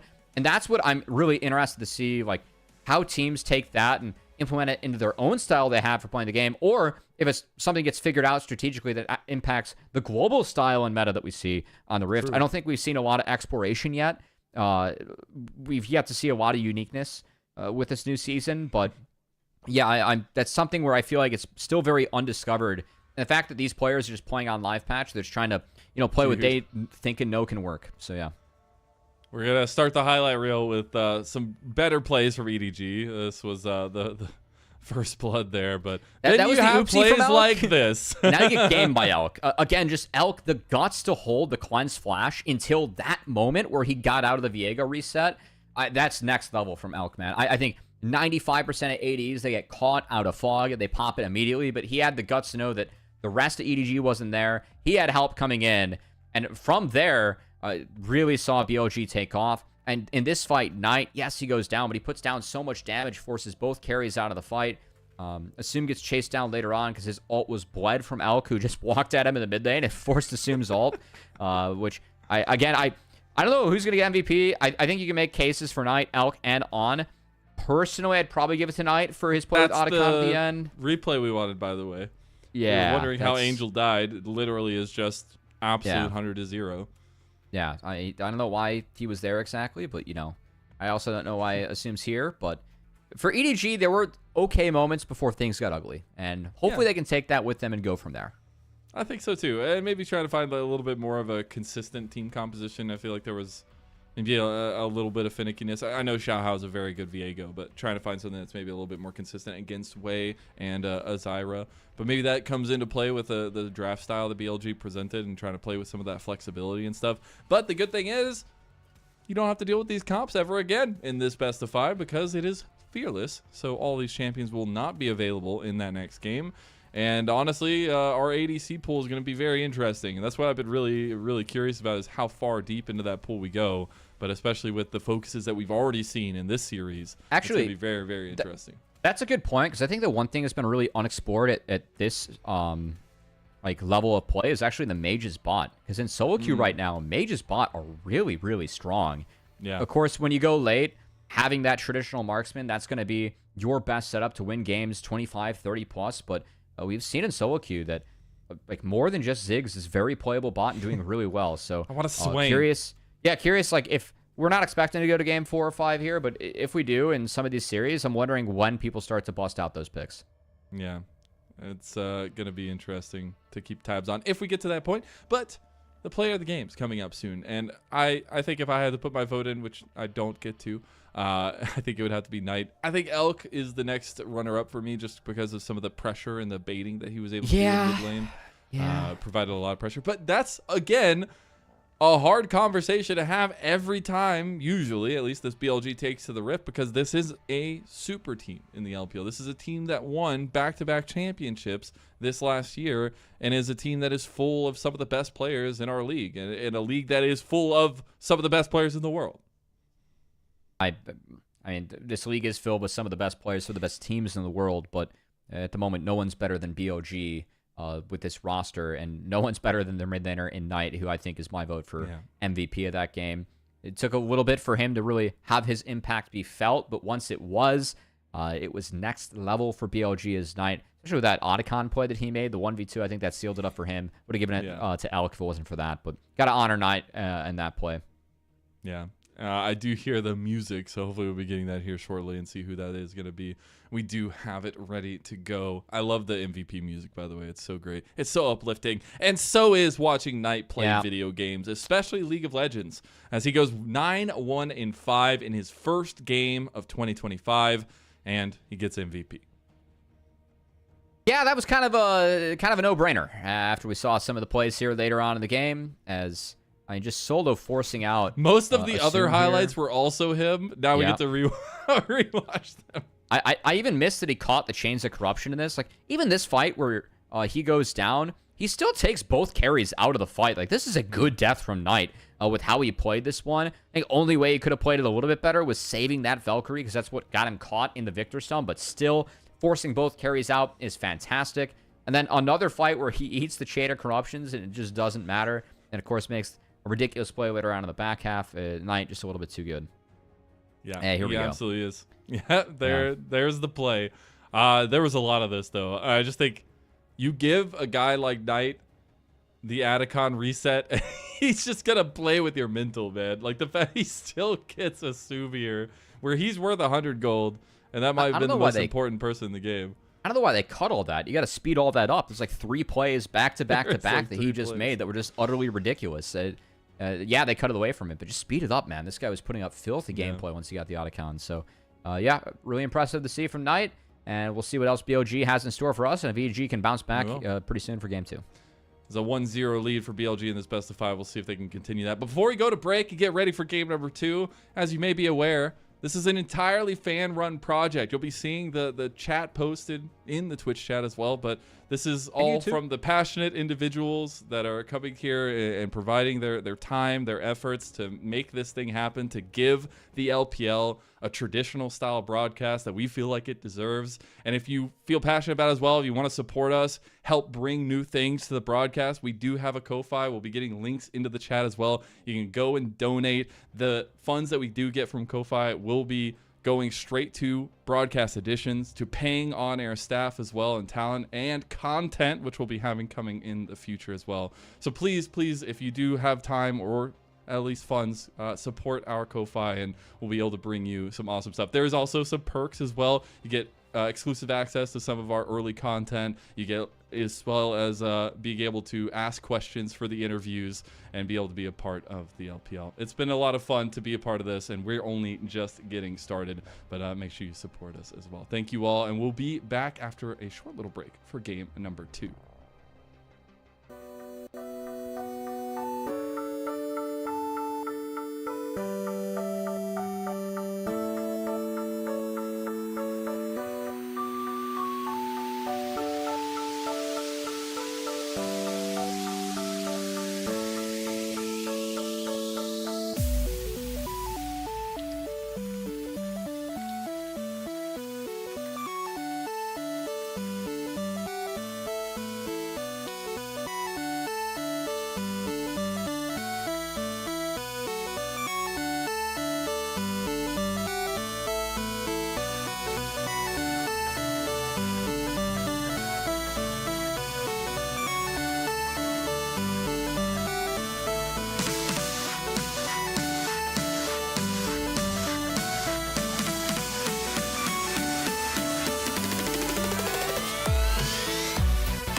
Welcome right back to the LPL 2025 winter split here with the unofficial coverage from the LPL English. I'm Mazel. I'm joined by Cubby. Shocker. BLG win game 1, 1-0. Shocker. I don't know if I can say that anymore because this has been domination. I said it multiple times over the last game for BLG, and I think it was absolutely expected. And the early game for EDG did feel good. We'll see if they can continue to build on that. Yeah, I think that, like, Wei was caught out once. We had a couple of decent plays with tempo for EDG, but for me, the big thing was not being willing to contest the second spawn of Grubs. Again, ZDZ, TP'd bot. They had ult advantage, they had flash advantage on the top side, and they gave up that fight when, for me, their comp was stronger earlier on. You really need to fight early objectives with Viego to get those resets.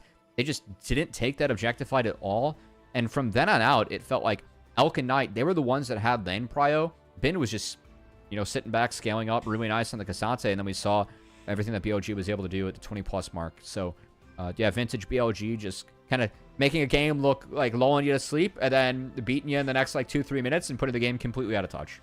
It was so insane how quickly that just skyrocketed to a BLG victory. But this is also something where we can hold BLG to a little bit higher regard. I mean, honestly, if they are having lackluster early starts, I want to see them pick it up. I want to see this next game have a little bit more emphasis on that early game and see exactly how flexible these guys can be in the meta. Now, loser does get side select, so I am absolutely sure that EDG will be back on blue side. But that also means the counter pick and the flexibility in the draft that we saw from BLG is still in play. Yeah, I got to say, in terms of getting hot starts, obviously BLG, they are globally a top team and the expected top dogs that we have in this region. But if any team's going to have a slow start or not compete in Demacia Cup, it's got to be these guys. No one played more games last year. They were in the jungle, BLG. Man. They were petting birds and eating coconuts. I don't know. I mean, if you're going to compete at the highest level, then you have to be really smart and really good about taking breaks too. This game is about how much you can focus from start to finish throughout a season. And if you want to focus and compete at the highest level, then yeah, you do have to take breaks so that when push comes to shove, you're ready to lock in and win. BLG, the experience they've picked up, the players they have, they know that better than anyone else. So honestly, if they had a slow start out of the gate, out of any team, I would excuse them, just given how much, not even just last year, the last 2 years they've been competing.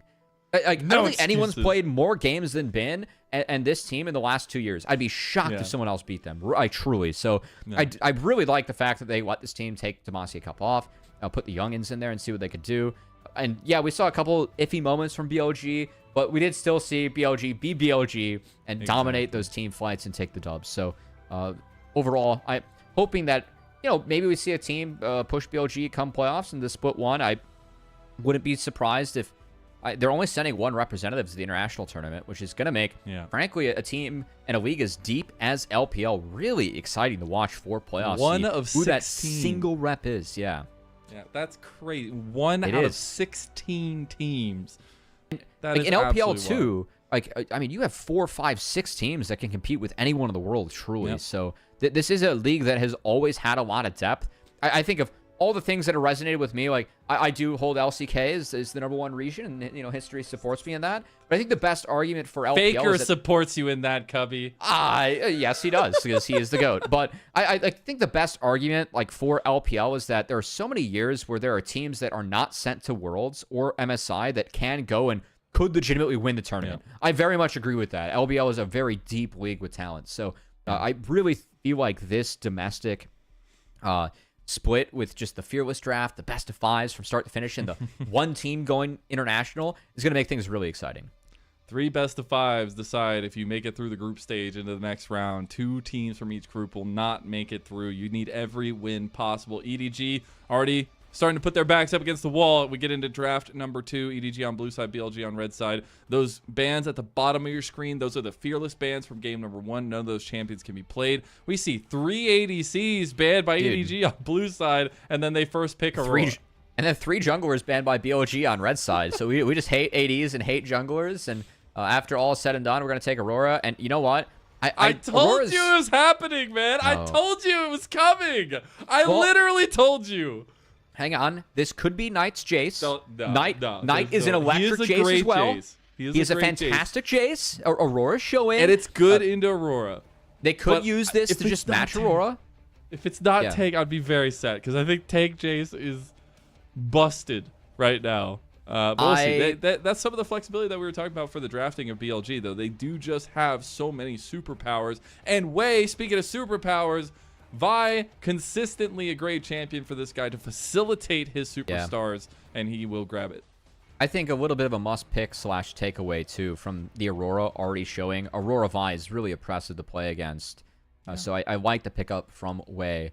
That said, I expect the dive theme from EDG to continue, and if it does, the odds of seeing a Tank Jace go up, frankly, even having the Ambessa locked in here, make the odds of Tank Jace go up for me in that top side, because Orianna here for Knight on 3, having that Vi paired up, going into the Aurora, and how good Knight is on a champion like Orianna, I think Ori Syndra coming out would make a lot of sense to me here on R3. True. I think it'd be a good setup. I will say, you have a few picks mid that you can use and keep Jay's flexibility. You could take an AD here and narrow up that AD pool even more, which is something that you've been talking a lot about, Mazel. So I think 2 good options for BLG at this part of the draft. Imagine using EDG's plan against them. They go through the first phase without grabbing an ADC. All right. You grab an ADC, and then there's going to be 5 ADC bans into the game. Here it comes. I would love it. I would love it. BLG are just playing with the minds of EDG right now. I will say Xiaohao getting the Xin Zhao is huge because Xin Zhao right now just feels like a very, very efficient skirmishing jungler, and that fits Xiaohao's style. Take away the Kai'Sa. Come on, do it, BLG. You don't need to deal with that. And with oh wow, they're gonna ban On's best champion in Rakan. That's this narrative. You know what? Doesn't fit what I was working on. You know? I will say, you know, the last phase of draft, that last pick, I talked myself into a second solution that ended up being better, and BLG agreed. I'm going to do so again here by returning to my original proposition, which is maintaining the Jace flex. So if you take away 2 supports, you could set up On to much more safely blind A support and maintain that Jace flex throughout draft, even if the entire top side is showing. I also just love the support mind games being played here. Obviously, On taking Wink's Alistar, so it's not available for the rest of the series after game number 1, but now trying to whittle down this pool and take away 2 guys who have massive impacts there's on the Kai'Sa their... Okay. Yeah, there you go. Massive impacts on the map for both their teams. BLG liked my second solution better, and now they liked my first solution as well. We're doing good up here. So I was joking with Slayer about winning draft points. You know, I feel like I've won some draft points so far. There you go. There you go. Okay, yeah. We'll send them to you. Don't worry about it. We'll send them to you. Thank you. I like the approach so far for BLG. I still think that a couple support blinds could be dangerous. That said, with a few more supports off the board, you could just slam Leona and be okay with it. Into Xin, into Ambessa. I think Leona feels okay, and then you have the range to actually outrange in Aurora. Of course, she has that bunny hop to hop away, but I think a blind Leona would actually be decent here, especially with like Rel, Alistar, Braum off the table. You'd have to just kind of Nautilus and accept it or go for something else. So I do like this blind Leona. You get to save that Jace flex now for that 5th pick, and God, I mean, Jace flex on a team with Bin and Knight is just crazy. It's terrifying, man. It is terrifying. Because Knight's Jace is outstanding. I would hate Xayah in the Jace. If it's a Xayah, put Jace mid, please, and just poke that thing out. I do like this a little Poppy's bit. Good. Poppy's actually a decent hovers, option, yeah. But I think Poppy's a really good option in terms of trying to lock down some of those movement abilities that they will have. Okay, I guess they really want to think about the AD pick, because we're picking bot lane here, but Assume's just going to lock that one in for himself. And yeah, now we're going to take a little bit more time. I mean, again, AD really narrowed up. If you go Jhin, you're going to... I'd actually like Jhin here. I feel like you could somewhat outrange Chase, and your team has enough damage to actually support Jhin. And there's no, like, menacing tank sitting on the other side. I do not like the Xayah pick here. Yes, it gives you the ability to play around Vi Leona very well, but put that Jace mid and just aim those shock blasts at the Xayah. You're playing Ezreal plus Jace and the Xayah. Yeah, that's what I was brutally outranged in this game. So I would really love to see Ben take a R5 here. I will say Poppy is one of the better picks in Ambessa, so you get a little bit of a win there by denying that too. But Renekton is fine. It's up for Ben. He's got his Jax, which plays really well, and his Xin Zhao if he wants it too. Cinder would actually... I think Cinder is a really good pick here. No. It is Vlad? The Vlad. So we have seen this this split already, but it is going to be the Vlad here. And it's looking like it's going to go mid lane as well. So we will be getting The tank Jace coming through for Bin. He has learned the ways of Flandre, and Flandre has infected the whole league with this busted pick. And now we also get the Vladimir for Knight, which I need to check up something really quick. I gotta say, the Vlad's a little bit surprising for me here, just because I don't feel like BLG need a lot more damage. That said, Vlad interacts decently well with a lot of the champs in the game. Lower range comp for EDG. It's just that if you pick a Vladimir, you are signing up to get shoved in, pushed around for the first, 6, 7 levels of the game. Yeah. You need a good chunk of ability haste and a lot of levels in Vlad's Q to actually sustain through this thing. So a timer is up for EDG in the sense that early game, they could play really aggressive through mid jungle. Yeah. And with an Aurora Zin, that is scary, but the scaling for BLG is incredible. So another game where BLG has a lot of scaling. Playing with the picks. I love it. And that's why Fearless is a lot of fun here at the LPL, because we get a little bit of flexibility. 8 games total in Knight's career on Vladimir. Don't look at the win rate. It's not great.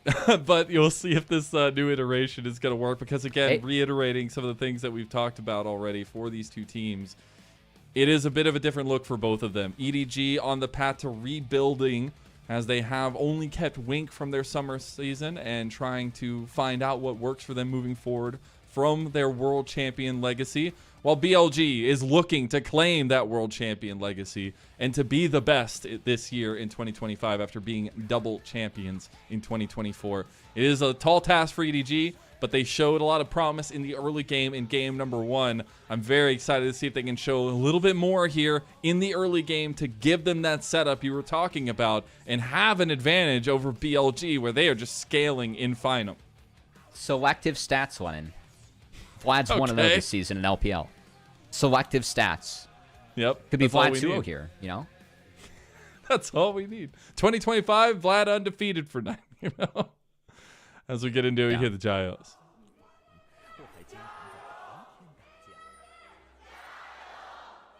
Woo! That's a lot of BLG fans. Well, Knight is also elected to take Ghost, which is going to help quite a bit in extended team fights, but more potential to get blown up, especially against an Aurora. Noah, can you pull out of Aurora R, actually? Because you've seen a game of this. I actually don't know the question to that, because when you exit Aurora R, you should take damage and get slowed. Does the pull nullify that? Oh no, I don't know if it's going to matter. Wait, Angel missed. Start pull first, and Angel misses the hit. That's not going to feel good. Angel is actually, if you think about back when we've seen him already, one of the more proficient Auroras. I've really liked Angel's Aurora. Knight going to need a little bit of cover from his buddy Bin, as he's down under 200 health as Vladimir. Luckily, he is literally Vladimir and can heal up. Well, he could, but he started W, which hurts a lot. So I think Ben being here is warranted, as he's going to try and use the Arcane brand spanking new Arcane, Wild Arcane J skin. Has been flashy here. Been through some he tough really times, wants to be. If anyone's going to use this skin, I feel like it's Ben, because Ben is always the main character, Are you saying that whole sequence of Arcade, it was really just... Oh my god, we got to make the edit. We have to make the edit. We have to plaster Bin's face Ben on T1. Jace as he walks through, and the victor at the end is just Faker in a cape. It all works so beautifully, and for Knight, it is not working right now. Being pressured very heavily. I did expect this maybe a little bit if the lanes were even, but now that he had been pressed early, it's even worse. He's just D-Shield second win maxing by going as low as he can and then popping the potion, so well done for Knight. I mean, sadly, Knight should still be able to survive this lane. Again, it's just what you can do with Aurora and the push you have could be big. So we'll see if they end up taking advantage of that. That said, I'd like the setup for BLG here early on. I don't think funneling extra XP and levels into Xayah is super useful this game, when Ezreal and Jace can really nullify you later on with their poke before the fight busts out. And with Jace getting solo XP, if he gets any sort of lead into Ambessa, that could be really big for pushing around that champion that has been a big problem early on in the season, as Ben does a nice job of navigating away from a potential root and gank from Xiaohao. It was a good angle. That ward actually perfectly timed for Ben. Maybe Spidey senses tingling a little bit there.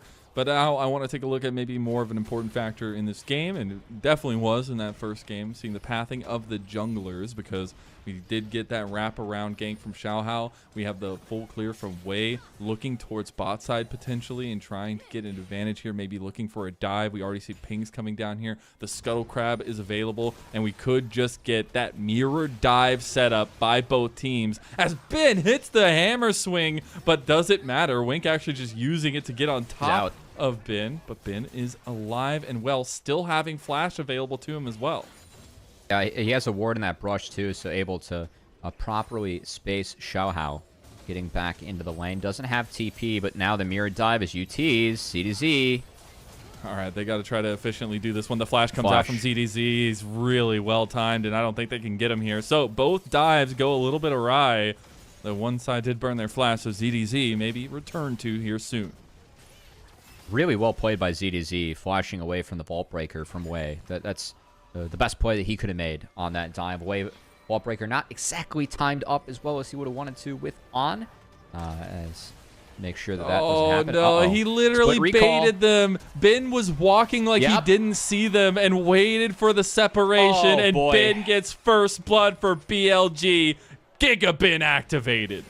We already talked about the ward being there, and Ben's ability to space properly that Xin gank coming out matches it. Just those small mistakes at the highest level, not syncing up your recall.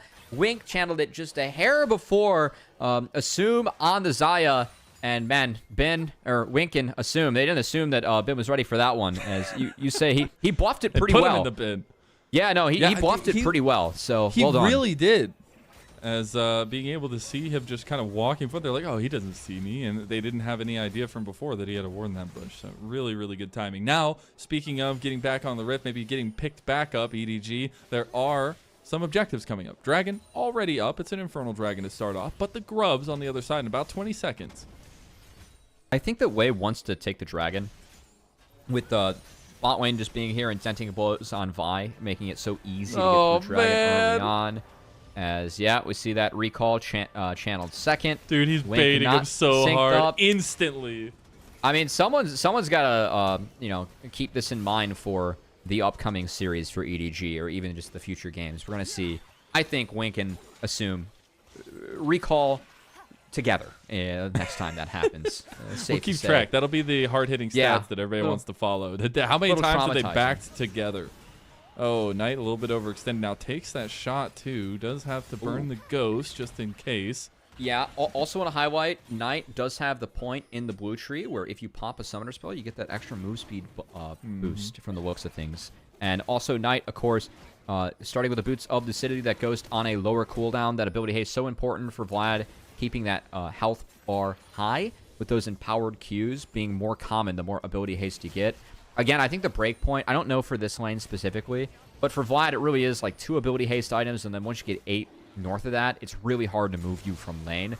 And then the econ that Vlad can get, if he gets ahead, gets rolling, we've seen what Vladimir's can do. This champion does so much damage if it gets going.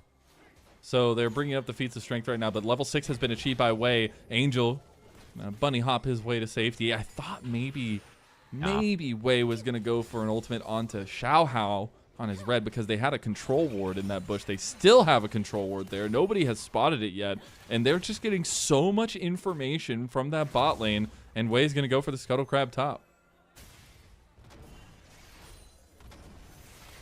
That should just be top spot here. I think there was no way that he was going to look for a gank mid, just looking to give Knight at least a wave of reprieve from the harass he's going to take from Aurora. And with Aurora basing there, this next base for Knight, I'm curious if he is going to have enough for a Fiendish Codex or a Kindle Gem, and what he ends up going on Vladimir.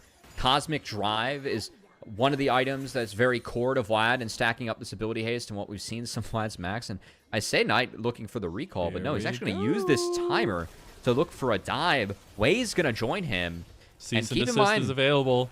ZDC is behind a level to bin, so see if they can pull this off. This could be a very, very big dive. Massive wave. That's a huge wave as well. ZDZ, they are circling you like sharks. Nice The public execution coming through. He's actually got some decent damage. The parrot shots. Oh, he trades him.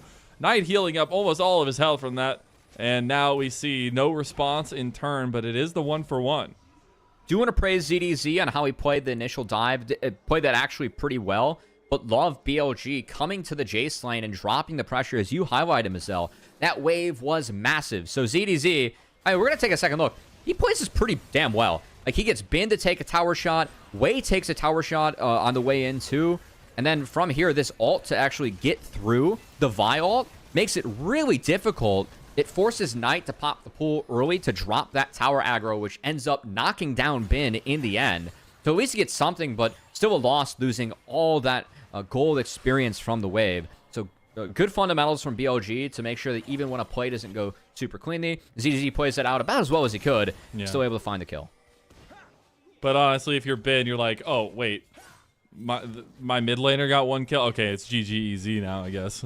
We'll see if it actually does come to fruition here. But if they can utilize that strength as that scaling comes into effect for Vladimir, it'd be huge. Oh, the insta-engage. Flash. Oh, I think that was really well timed there to get on away. EDG thought they had him dead to rights.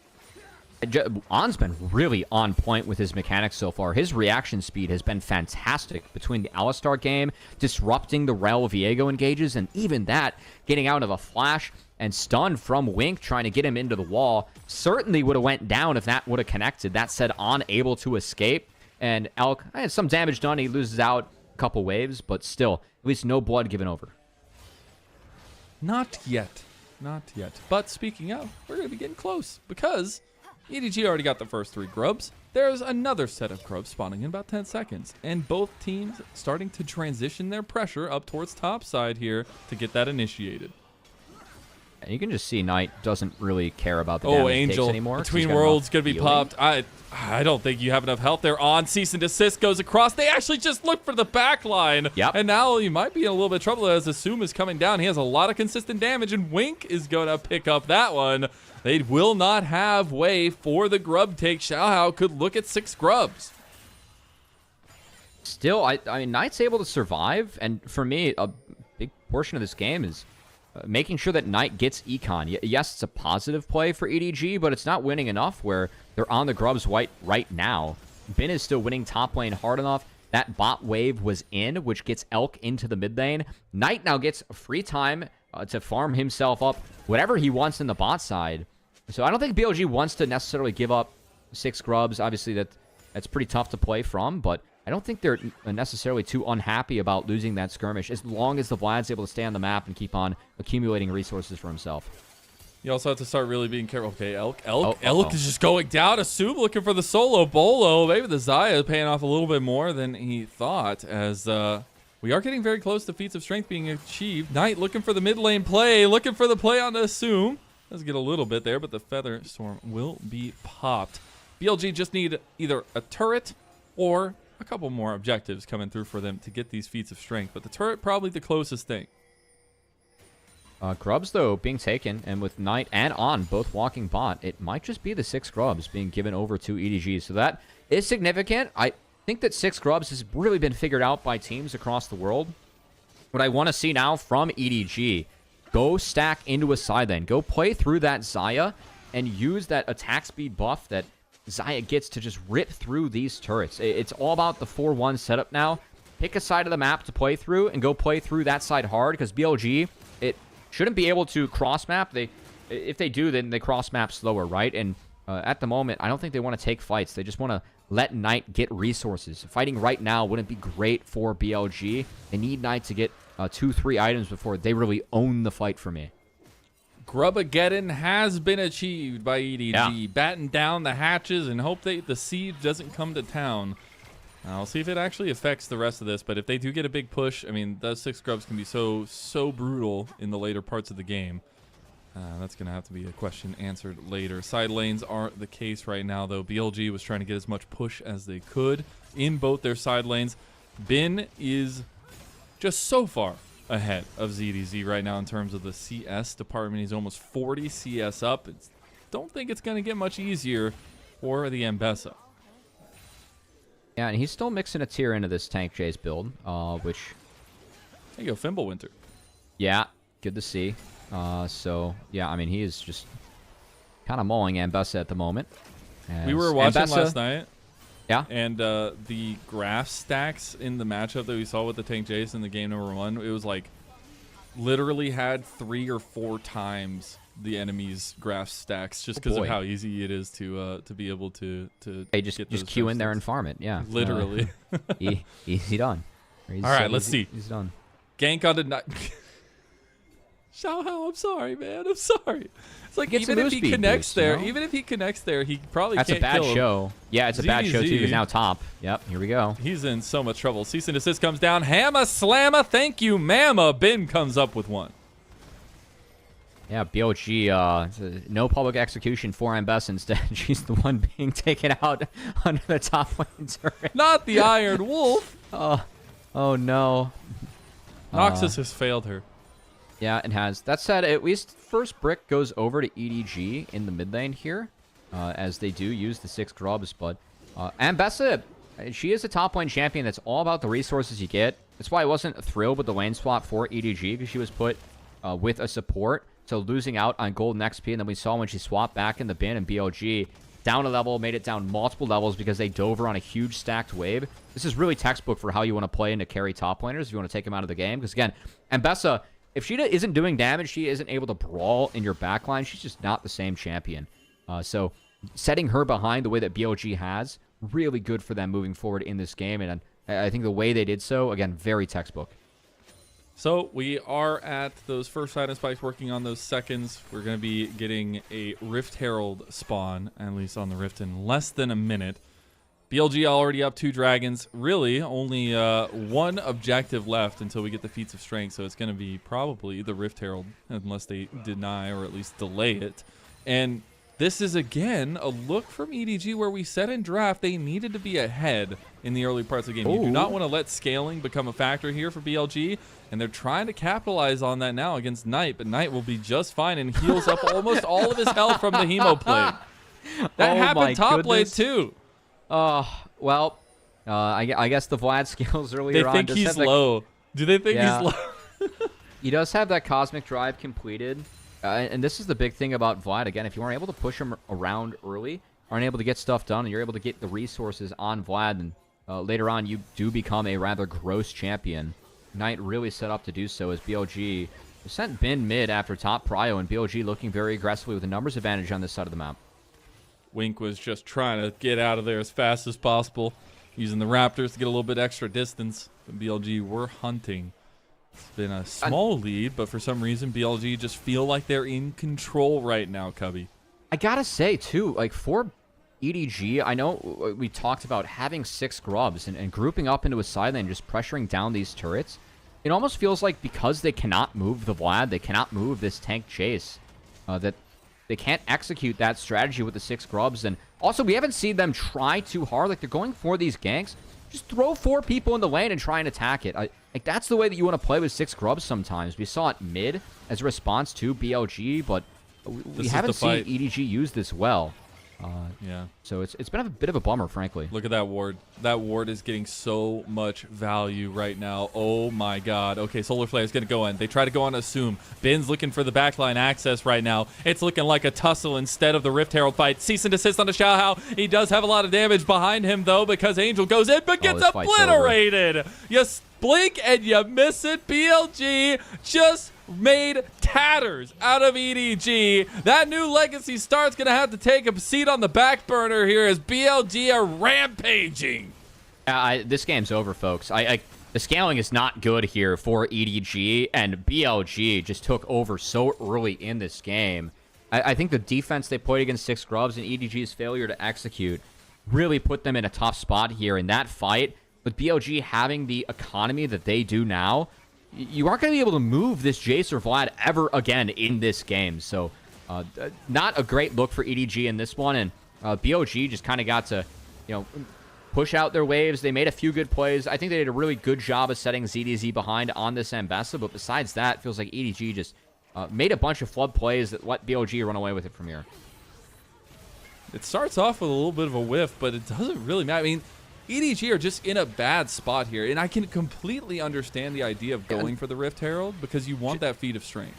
Yeah, but like where Assume was in this fight, he was only autoing Leona or Jace, and this is my issue with the Xayah in the draft, is you were just brutally outranged by everything. Yeah. I know Vlad was 5-picked, but like the Ezreal the ability to pepper you. Leona, that R did whiff, but it still put Assume into the river. And he was only able to hit Leona in that fight, so the Xayah was the one that was funneled early on, but just with BLG's comp and how they play it out, not allowing the Xayah to get on the priority targets and really making things hard for EDG. And it ain't gonna get easier, Covey. But this, again, is an expected outcome if you're looking at just the plain facts, I guess, when you're looking at these two teams. And this is 4 new members on EDG. Yes, they all have experience across different places, across different years, but it is a new team where BLG are building off of this incredible start to their story of this last year, the double championships, and now sticking with Wei, who has been what is this? Quietly do we know what incredible. This is, by the way? On like this graphic, I don't want to like derail this completely, but it's all different like stats. So it's like each lane has like specific things that they like have stats for, and it'll tell you like, is this person good at like pressure rate or CS, like stuff like that. Okay, that's interesting. I like seeing that. Anyway, that's pretty cool. Continue, Do you like roses, Cubby? You know, not my favorite flower, I gotta say. They're spiky. But apparently Summoner's Rift really likes them. I think right now BLG is the top of the rose and EDG's the thorns. Oh no. Oh, just watching that Hebo Plague do work on his Sue, that feels real rough. But I also think it's gonna be that hesitancy for BLG to start the Atacon, because that is seriously something that can just completely flip a game if you just lose a fight around Atacon. And ZDZ is getting a little bit chunky on the Mbessa. We are getting to those 2 items for a majority of BLG's members, though, so their fight potential is getting higher and higher. I just, you know, I really want to see Atacon on Vladimir, actually. Like, this champion later on, I think that it's not good enough, and I would actually like to see what happens when you give it a GA, and then Knight can just, you know, pop Ghost again and go ham, and we'll see what happens. This guy's being a menace on the Rift right now. He just picks Vladimir, knowing the tank Jace was the choice all along. He's just like, what can I have the most fun on here? I gotta say, I do think that Orianna or Syndra would have been really strong picks, but especially in the Fearless format, keep in mind, those are blinds you can save for later. You can never blind Vladimir in a game. If so, you're just utterly disrespectful at this level. So, again, sometimes Fearless, like using red side to take picks like this can be really valuable by saving some of those blinds for scenarios later on. Like playing Syndra or Orianna into Xayah with a Vi against an Aurora, like that makes a lot of sense. And if it's not Fearless, I think we just see that from Knight. But nice to see him lean into, you know, what is somewhat a low damage team that has to brawl. I do think that Vlad has some value here. And it forces a team like EDG to play hard early to beat it. And when you don't do that, then you end up in a game state where BLG have a 3K gold lead, and it feels like we're just kind of waiting until the fat lady sings for this go to game 3 with BLG up 2-0. But it is telling that EDG are still trying to have outward pressure on the map, and I do kind of like that. I mean, it's not ever going to be good if you just sit back and not do anything, especially as a comp like this. And if you can catch out maybe an overconfident member of BLG, the lead isn't that far ahead of you. And again, the Atacon can completely flip this thing on its head. So maybe just trying to buy out their time, wait out their time, maybe get a couple items going, at least for majority of people, as they already almost have 3 items on Assume.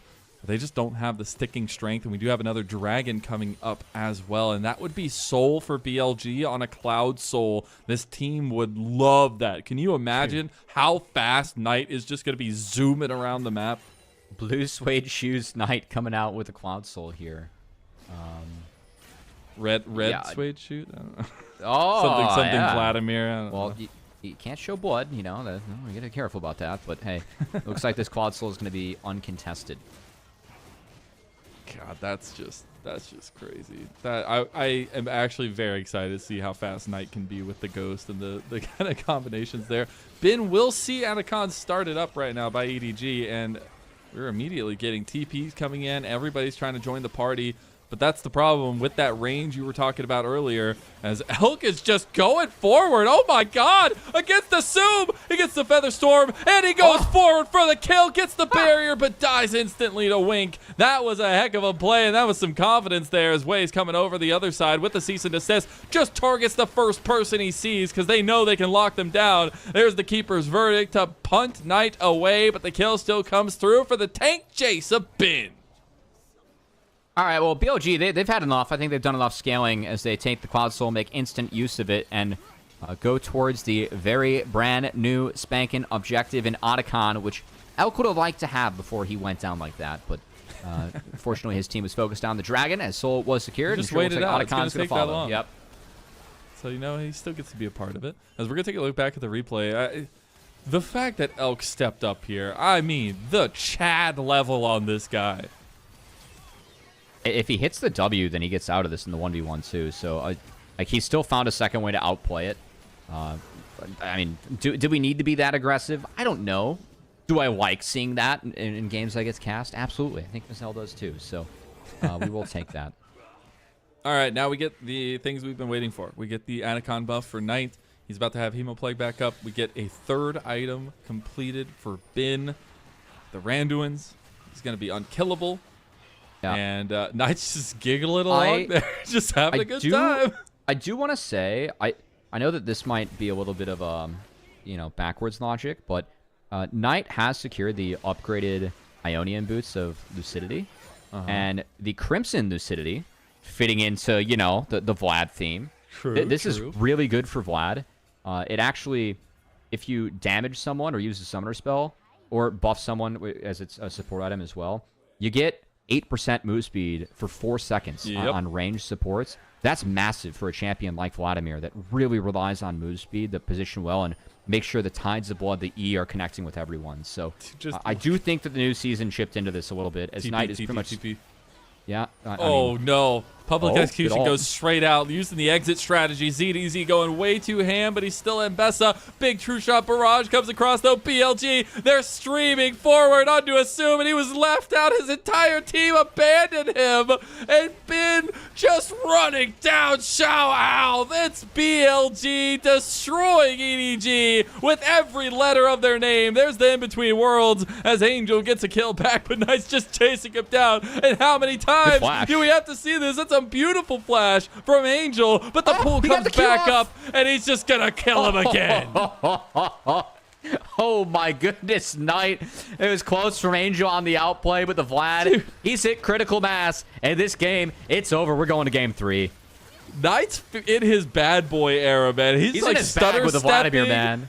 Oh Dude, my he's God. stutter stepping on people. He's emoting people. He's taping into people. Like, this is hilarious to me. This is the era of Knight that I wanted to see. As he gets a quick back with the Atacon reset. He wanted the base, I don't know if he gave over gold with that too. I didn't see anything pop up. Might have been just strategic. Bought a full item. Yep, that's a death cap for Vladimir. He just bought a full item. Oh, okay. Ben's gonna one-way trip this as well. Yeah. You see how long it takes them to kill him? So I will say that with Vladimir, of course, his passive, if you build health, you get more AP. If you build AP, you get more health. There's no better item than Death Cap, which just gives you even more AP, based on scaling. So that said, this was tough. ZDZ. I mean, you got to try something at some point. This actually wasn't the worst idea from ZDZ. I mean, they're just completely split.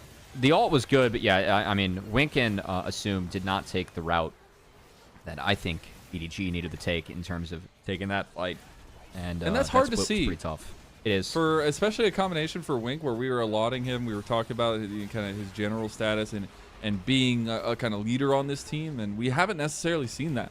Not a lot of Demacia, but also not here. As Angel does get a really nice little outplay, but unfortunately it's Vladimir, and it doesn't matter. I think going for that auto was a little bit of a mistake. Maybe the turret takes down Knight. That said, not the case. We returned to live. Inhibitors being hit, and Elk. Oh, my God. Just flashes point blank onto him and kills him outright. Xiao Hao just gets taken out, and it is Knight show all day long. He's under the Nexus, and he's just going. He's still alive?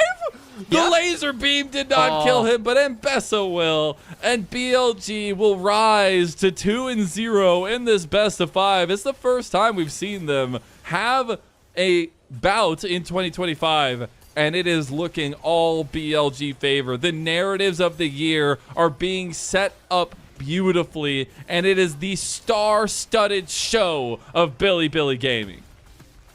I mean, to be fair, they're doing this in the EDG, which was not a team that was exactly favored to get out of this group. But hey, the style, the flair that we see from BLG, and a lot of smiles on their side is good to see, as the first appearance of 2025 is going, I'd say, rather swimmingly. True. I'd say so. They're swimming right along because it was a little bit one-sided, especially after the kind of early leads didn't go the way of EDG. And it's hard to say, you know, what exactly is going wrong, how to fix it instantly and get a turnaround. But you also kind of have to. We've mentioned it time and time again, but we have to continue reiterating it, is the fact that you only get 3 best-of-5s. And if you're bottom 2 of that group, you are out for winter. We'll see you in spring. And that's not ever something you've been building up all offseason to only play 3 best-of-5s. Like, that is so sickening. And you have to try to make your best effort in every single one, even if it's down on your luck like this. And for EDG, again, Thunder Talk, they already picked up a win in this group. It would have been a monster ask for them to take down BLG, but a loss here makes the group a little bit harder for them. It's going to lose to any team in the group. I'd say BLG is the one you want to lose to. That's probably expected, but still for EDG, I just haven't seen the urgency from them. I really feel like in both these games, in Game 1, we saw some nice things from EDG, but then there's the point of the game where, like, hey, BLG's comp scales really well. We got to do something here. This time you're going up against a tank Jace and a Vlad mid. You got to do stuff, and we just didn't see EDG have the urgency with 6 grubs to make things happen. They weren't playing for the turrets. They were playing to get kills, to take the tank Jace, to take the Vlad off the map. They failed to do so, lost all their tempo, and BLG took that and ran with it and really shut down that game early. I know it lasted 28 minutes. It really felt like that was over at the Rift Herald fight, as BLG just had a massive economic lead with champions that use that gold damn well, especially looking at the mid laner there tonight with the Vladimir. I mean, does he just get a second MVP? Like, Yeah, I do want to give an honorary shout out to Wei. I thought Wei had a good game, and for me, the biggest part of that game was that top dive onto Ambessa. Once ZDZ was out of the game, it really, really tough for EDG to play their way back in, because they're a top laner that pretty much, you know, it's all damage for Ambessa. You're not bringing the utility. You're bringing the damage. When you fall behind like that, it's going to be a tough game from there. So shout out to Wei with making that happen, and just a solid game on the Vi. But yeah, it's probably back-to-back for 9. Yeah, I'd say so. I know everybody hates the build, but dude, nobody could do anything about Bin. Like, I would love to pick your brain, maybe even not on broadcast, but just like, we got to figure out what works into this. Like, as a community, we just need to rally around each other, come together, figure out what counters Jace tank, because this thing is ridiculous. I think we've seen some answers, but it's hard to deal with in a lot of cases. What would you say the best one we've seen has been so far? Well, on theory, I don't know about seeing it. I don't think we've seen an answer into it. Honestly, every time we've seen take Jace, it dominates. But like, I want to see like a Renekton or something along those lines. See if that actually does make a difference in any case. But here are the stats from game number 2. Looks very much like the gold graph from that game number 1. A steep drop into a BLG victory. Yep. Man, let's see. Gold damage. Angel, shout out to Angel. Elk also had a nice game. I think Elk played really far up in a couple of those fights, which is nice but fancy. Elk's as always really solid. But yeah, I'm really interested to see. I just think it's Knight, and we'll see if Knight can go back to back here, frankly, in this series. Dude, this one was maybe dirty. It's Bin. Because like Bin wasn't as flashy in the fights, but he did make 2 really big plays early on to make sure this game was heavily in BLG's favor. He kind of owned this top lane. Yeah, he absolutely did. I mean, the solo lanes were impossible to deal with for EDG. And ZDZ, again, you had mentioned it in the cast. ZDZ played that one very well. It ended up being a 1-for-1. But all their attempts in this mid lane, ended up coming up short in a lot of cases for EDG. Like, look at that healing, man. Yeah, I'm really shocked at how well this Vlad was able to do in this game. Vlad looked like healing done. I forgot to. Yeah, Vlad looks pretty gross. It was a lower damage team, and especially when you set Ambessa behind like that, and even Vlad to Ambessa, like for me, I think Ambessa should have an early advantage, but it kind of makes sense with Ambessa just looking to brawl. And Vlad has a lot of ways to deal with that between the slow and his E and his pool, and just being able to play in that range. I'm wondering if that's actually something if we see more of that coming through. So, yeah. Well, it's a dominant start for BLG so far. Again, we're waiting to see who that Pog is going to be after this one. That was the TP that I just felt like you could see the angle. You said it in the cast as well, that like you just have to go for something in that case. But yeah, the split nature, I think this can happen in any game, but for me, it's that much more detrimental when you're seeing the guy that we kind of set up to be a very strong voice on this team being one of the ones that kind of gets separated in that case. And I really hope to see some of that kind of synergy come back together for EDG and see things work out for them in that case, because in that game one, we actually got to see a decent start for them, but we didn't get to see that necessarily here, and maybe it was just a little bit of a draft diff. I mean, this draft was, like, looking back, once you got the leads that you had on BLG, and again, it's just sometimes the cheat code of these solo laners, because we've seen games where Bin and Knight just blow people out of the water, but what happens in this game? Well, we take 2 scaling picks, and we go even / get really ahead in one roll, and then the game is just over at 20 minutes. There's so many different ways that this team can win with how good these players are on the roster, and it's been fun to see them at least utilize scaling really well in this series to make sure that EDG just got to points early on in games where BLG were insurmountable. That's also been one of the cool things to kind of watch be broken down as we go through more games, is the difference that a map looks when one team has full control and a good team has full control with all of these objectives. I mean, even in this last game, they lost all the grubs, but they were able to get so much dominance elsewhere. They were able to get the Atacon, the Barons. Like, those kinds of things are so important with how rapidly all the epic monsters are spawning now. You have to be on your A game to try to find those timings. And I think BLG are showing a good effort, at least to start off with those timings. As Bid, the tank, dude, Tank Jace auto wins you MVPs. I'm just telling you that right now. Like, the community just loves this. And apparently all the voters do too. It was pretty damn good, and I gotta say, I really want Green Tree to be nerfed in terms of the runes. I'm tired of seeing the grass. Overgrowth is too good. It's a little bit too OP with second wind and everything, and man, dude, this play is going to go in the LPL highlight reel for 2025. Like, it's the nuance on paper.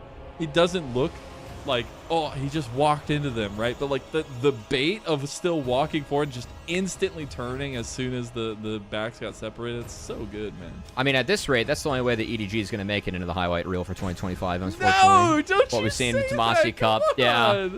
It's been tough, unfortunately. Personally, I would have put it in there. I don't think it was too mechanically impressive or anything, but hey, good for Ben. Love to see the mind games bluff, something that we talk about a lot. If you want to play at the highest level, it's very powerful. Just use an info to your advantage. Ben doing the little things very well is what makes you an elite player. You can do things that no one else can, but the things that everyone should get right if you want to be a good player, always got to get that right at a high percentage, and that's the kind of stuff that's always impressed me about Ben as a player. Yeah, it's been incredible to watch BLG's growth individually and holistically as a team. That is it for our game number 2. We'll see if EDG has any life left in them after a short break with game number 3.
Welcome back, everyone, to LPL English 2025 Winter Split. It's a 2-0 already for BLG. I'm Mazel. I'm joined by the ever-wonderful Cubby, and it's sweater weather, baby. And it's getting a little cold outside if you're EDG. There's not a lot of life left to give here, and they're going to need a reverse sweep in their first best of 5 if they want to try to maintain condition. Yeah, it's been rough treading for EDG. We saw one game where it was pretty competitive, and then they, got outscaled, and some good plays from BLG who shut the door on them quick. That game, they were going to get monumentally outscaled, did not do enough early on to put up any fight against BLG, and man, BLG styled on them a bit, quite frankly. But as we said in the beginning, and how we'll reiterate here, this was the expected result, and this is something where these two teams have very different outlooks on what 2025 looks like. I mean, EDG is in the process of a rebuild, not having any more world champions on the roster from that world championship run. They are trying to find something around Wink. He's the only holdover from Summer, where on the other side, BLG is looking at greatness. Knight is looking to surpass Clearlove and Xiaohu. He's looking to find that world championship run that he's always been looking for. And this team as a whole is rallying around their stars for BLG. Yeah, BLG has been off to a good start in a split where not every top LPL team has really shown up early on. Like, we had Anyone's Legends playing kind of an iffy series the other day. We had JDG getting their early trip to Cancun out of the way for Demacia Cup.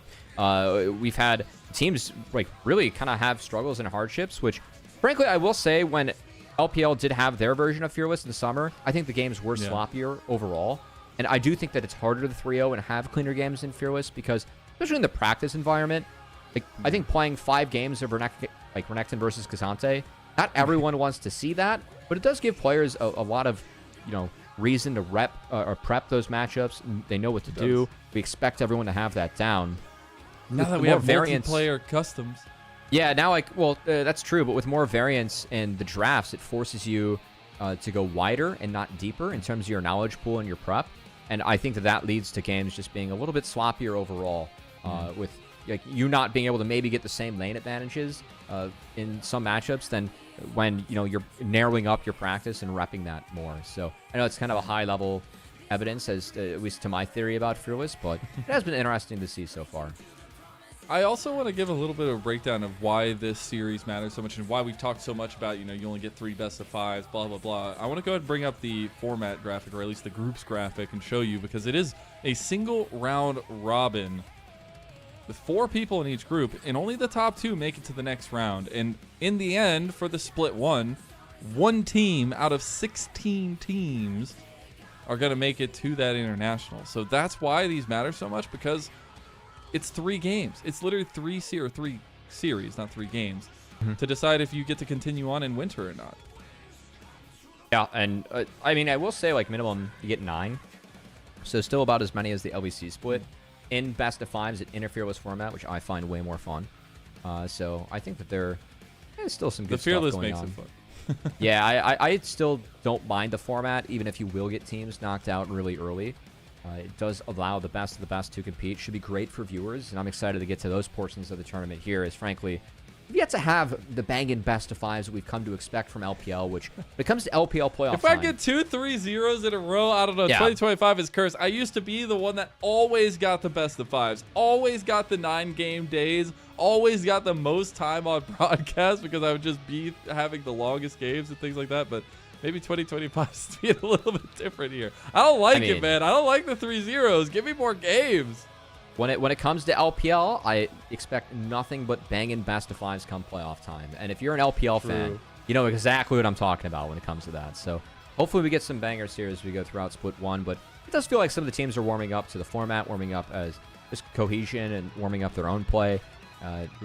We've seen BLG make a couple of, I don't know if I even want to say uncharacteristic mistakes, because sometimes we just they're not uncharacteristic. Yeah, they do drop maps. Like, it's part of the beauty and fun of BLG and just being a solid LPL team. But yeah, they're putting the LPL in the LPL. They have to lose some games, have some for fun games. What does that even mean? Have on go 0-9 in grand finals and come up with a victory. I don't know, stuff like that. Yeah, and then grief on the world stage and not come up with a victory, So Hey, they got close, all right? I'm sorry, you just can't Did they? beat Faker. He's literally invincible. Were they close? There's too much plot armor, man. Like it's like 7 inches thick there. You can't get through it. You can't get through it.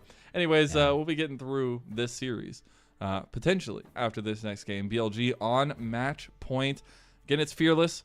None of the picks that we've seen so far are going to be available to either side. We've seen heavy ADC bans on the side of EDG. Since they lost, they'll have side selection. Again, I expect them to be blue side, and I really wonder if we get any draft adaptations here now that some of those crucial picks are maybe gone. Well, you're forced to have draft adaptations in every game, Mazel, as it is Fearless. I'm just going to try and adapt to the draft as well I did in the last one.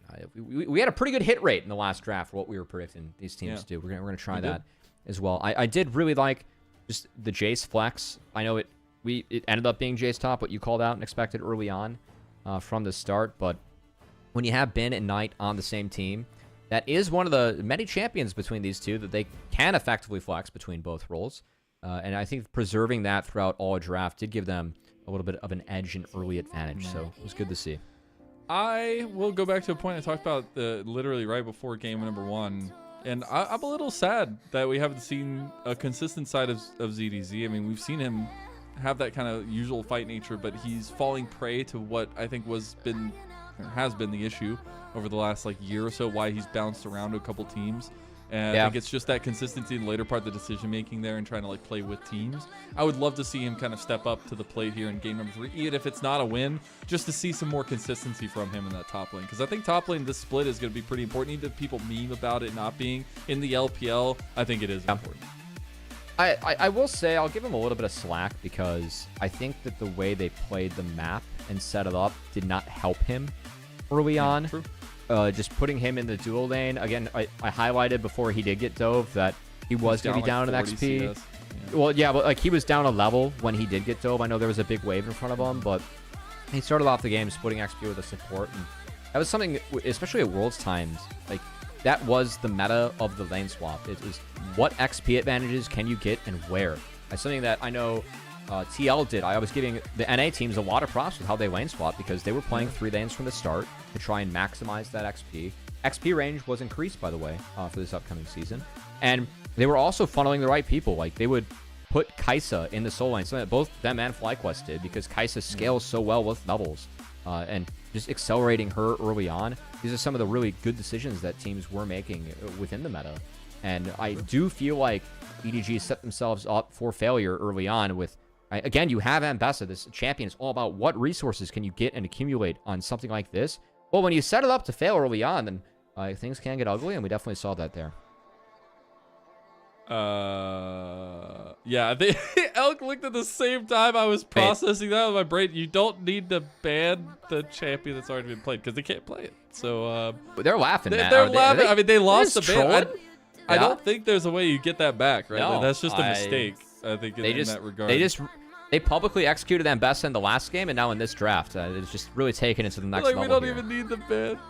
Yeah, EDG is they need all the bans they can get right now. It's been a bit of a struggle. As we'll say, in Fearless, we do expect bans to stay relatively consistent throughout everything.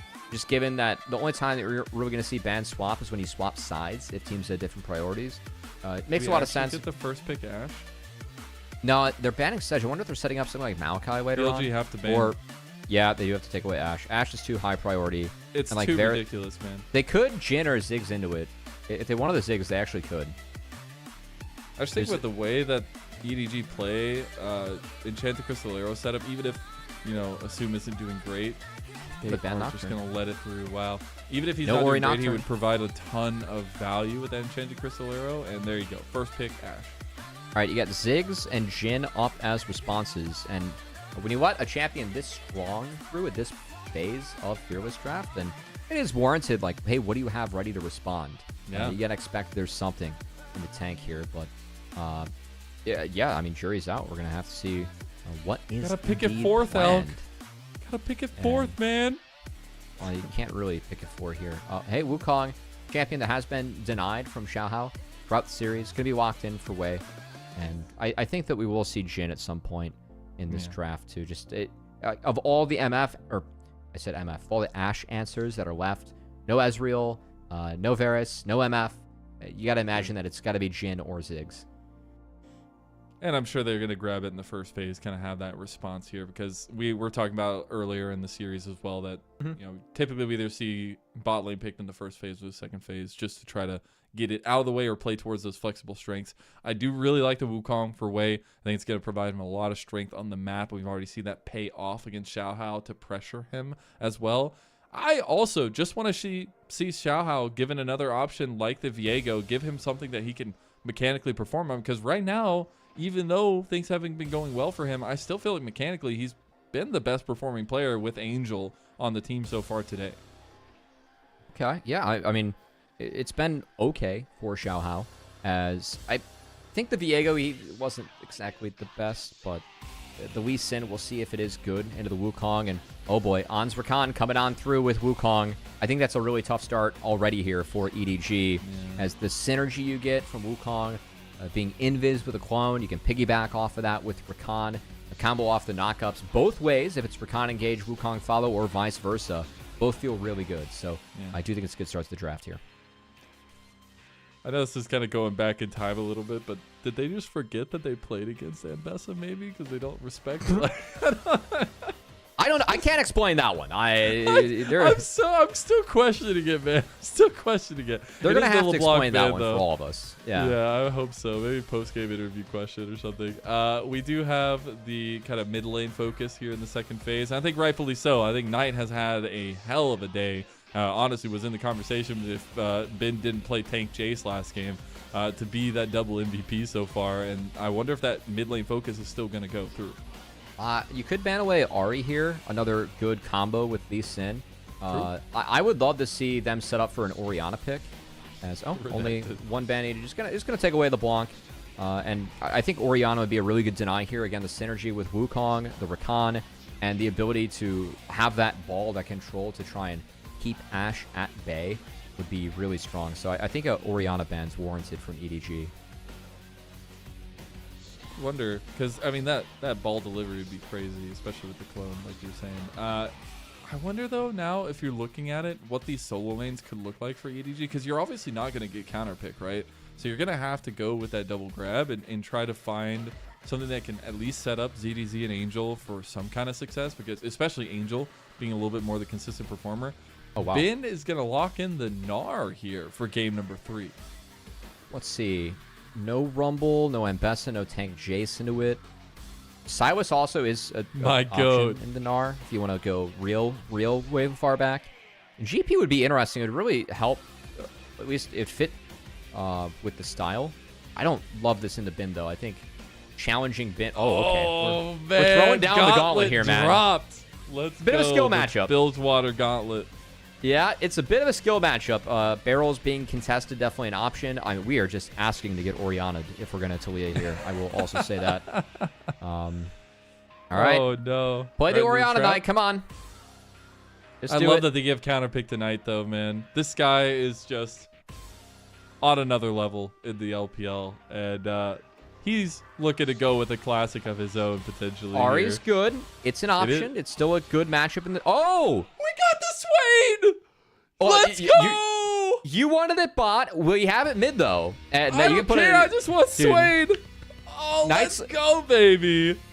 Someone must have been like, Knight, you can't play two, drain tank mids in the same series. And he's like, watch me.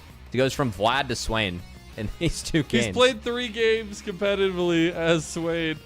Oh my God. He's just gonna pull it up. Dude, I'm telling you, Knight is on his villain arc. He's tired of being this humble king. He's gonna emote over people. He's gonna stutter step over. He's gonna pick Vlad into you. He's gonna pick Swain into...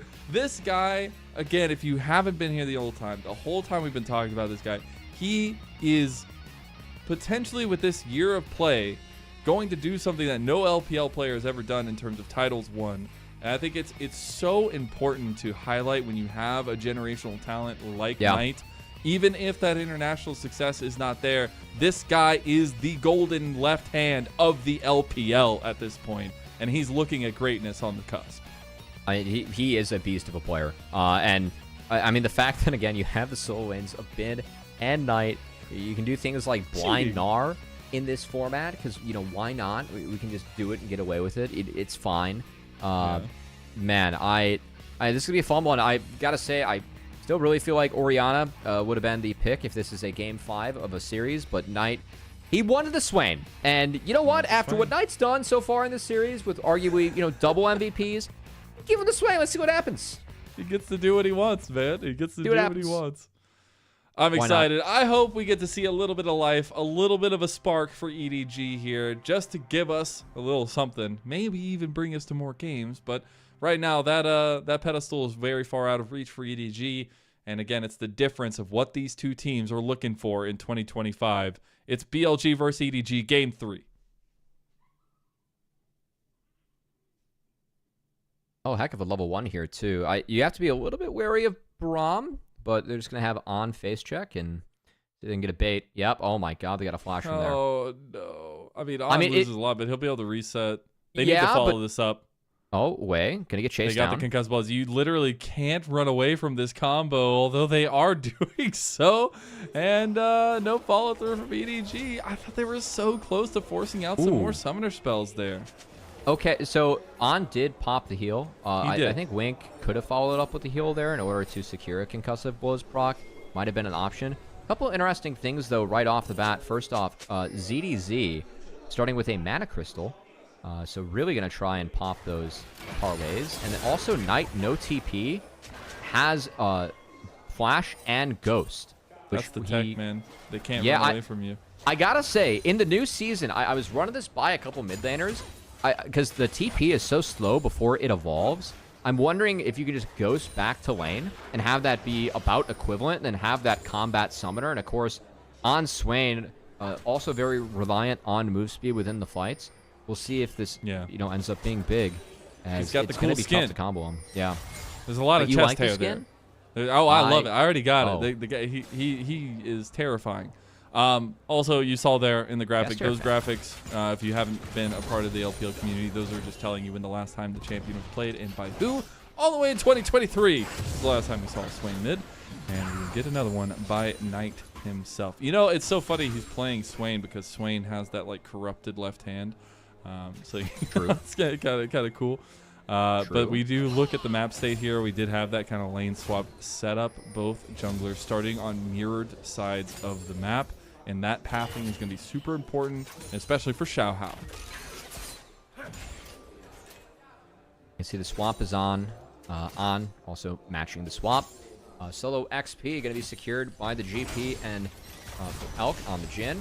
We'll say ZDZ, if he's able to swap back into the Gnar with an XP advantage, could be nice for him, as GP does have the ability to push around Gnar. It's just a lot of this matchup based on barrels and contesting barrels. This Angel, good setup. Oh my goodness. Very well played.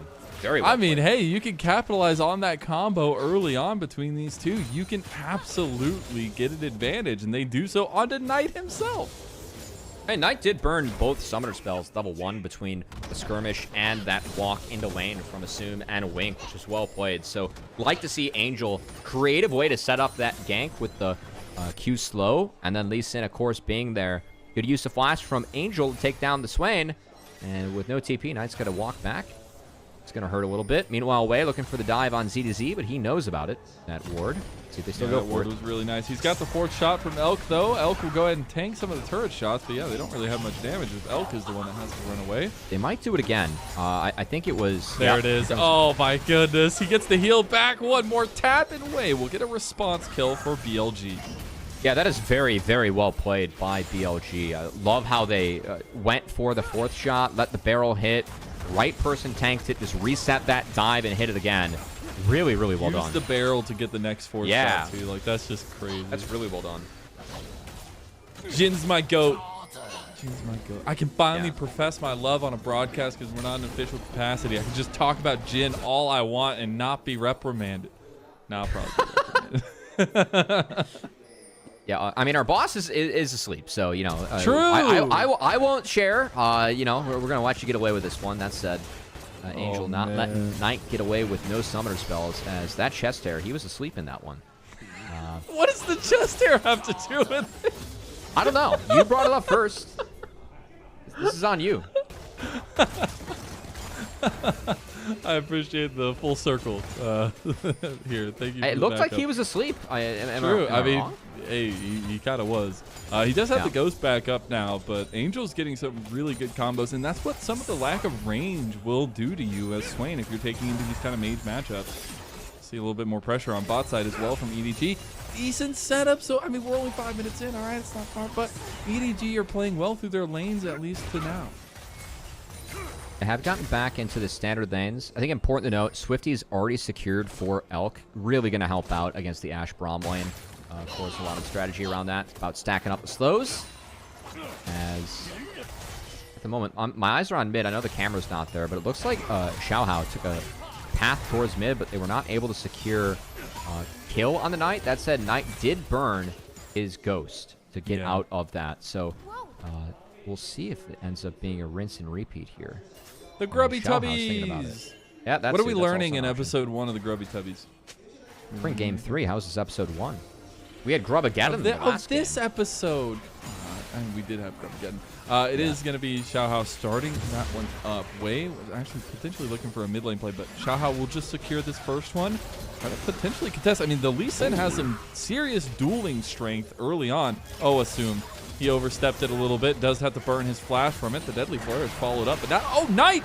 Knight has to burn his Demonic Ascension. Does make it out alive. Xiaohao almost picking off Knight again. BLG will secure the last 2 grubs of the first set. Yeah, a big thing about that grub skirmish was ZDZ did not have teleport, so Bin was able to TP into the top lane, guaranteed a numbers advantage for BLG, so Xiaohao only able to pick up the 1. Braum was looking to answer, but Wink just ended up doing the cross-country mile to mid and then back bot, and wasn't really able to get much for his time. Oh, the slows, the angle, the TP. It's coming in. It's coming in. It's on the way. We'll see if Angel can get off this Weaver's wall as well. God, the TP takes so long to get there. It's so long. I will say that with a champion like Talia, the changes to TP could be really big in some games because you do have the option to get behind people and really try and set up these big plays. But that trap really clutched there from Elk to spot Talia, making her way to the bot lane. Angel going to drop away for this, going to give Knight some reprieve and open things back up yet again for BLG. That gives me some promise, though. I love to see Angel at least having a little bit of consistency. He has been, able to give a little bit of a tussle tonight here or there. And necessarily some good outplays as well in some of those games, but it's just been tough sledding for EDG as a whole, and that just shows some of the dominance that this BLG team is bringing into 2025. But when you look at some of those core pieces for EDG, I know a big one for us was kind of focusing on Xiaohao, but I do think, Angel and Wink deserve a lot of focus as well. Wink maybe not having the best start to his 2025 here in this series, but Angel, a guy that, was a part of that OMG Summer Miracle run that unfortunately ended in tragedy. But it really was a situation where Angel was the best piece of that OMG team, and I'm glad that he's trying to get another start on EDG. I mean, again, a very storied player that we have in the LPL has been that rock goes wide. He can't pick that one back up because it missed. That's a problem. He can pick up a teammate, though, and Wei shows up. Cyclones ZDZ straight to death with a little swing of his quarterstaff, and on dies bot lane to Xiaohao. Well, that's at least a nice pickup. Whoa, Elk, that was bold as he's going for a 4-shot combo. He knows he's going to get dove. Yeah. He has flash. Maybe he can get the outplay. Angel's coming I've seen Jin win these. He's not getting out of this. I've seen Jin win these. No, I haven't. Never seen it in my life. This Knight's actually going to pop the Demonic Ascension onto Angel, but Angel's just going to be running down because Xiaohao's right here, but look how much Knight does early. Ooh. He's going to get a nice little move out of the never move. And Angel's still alive, going to hit these. And okay, they aren't good. They're going to turn back around. There's a lot of warning, a lot of coverage down here from BLG. A little bit of action early, leading to the favor of EDG. Yeah, I still really favor, though, the game state of where BLG's at. Like, again, the scaling they have this game. You can kite out Swain, but Ashe somewhat plays within the range of Swain. If a Raiwai's Crystal Scepter is picked up, then it gets really tough to space the Swain, as we're going to see on... Okay, this is... What? He didn't even get it. Come on, bro. Yeah, They tried to. Oh my god. Sunk cost fallacy. I think On was doing his best Lee Sin impression with the bandana over his eyes there. That's actually so funny. Led to the death of his bot laner as well, unfortunately. As it's a lose-lose scenario here for the BLG bot lane. It's still, On just sticking it for the ward it's different. He just didn't care. That's the On we know and love, all right? That's the On we know and love. But like, don't worry, guys. I'm Rakan, W's Braum in his face with concussive blows On and Ashe like hovering down from mid. It's fine. Don't worry about it, guys. I can get out. Grubs just started up episode 2 here of this game. This is going to be the first one claimed again by Xiaohao. They want to try to claim a little bit more. Again, you want those 4 grubs to try to get those spawns going for yourself. BLG going to be taking that 3rd one. Can they get another? There's going to be the Enchanted Crystal arrow through. Wait, looking for the angle. Oh, no! Assume you've overextended and you've been shot. As now Wei is getting locked down by Angel and co. Wink is trying to help him out there, but I don't think he can do it. Winks can't find an escape lane. And there you go. El cleans it up. Has 4 shot available. Oh, Xiaohao. Xiaohao, you don't know what's coming for you. Okay. He heard the chest hair rumble, you know? Yes, I got him. I broke Cubby. Oh, well, unfortunately, the grub is going to be broken by BLG, as Wei's going to make sure it's a 4-2 advantage in favor of BLG. And with that Trinity Force completed for the Wukong, Wei might be a problem. And it was a pretty good start to the fight from Wei as he stayed hidden in the pit. Yeah, that's a really, really good engage. Of course, assume didn't have flash up from that a past fight in the bot lane.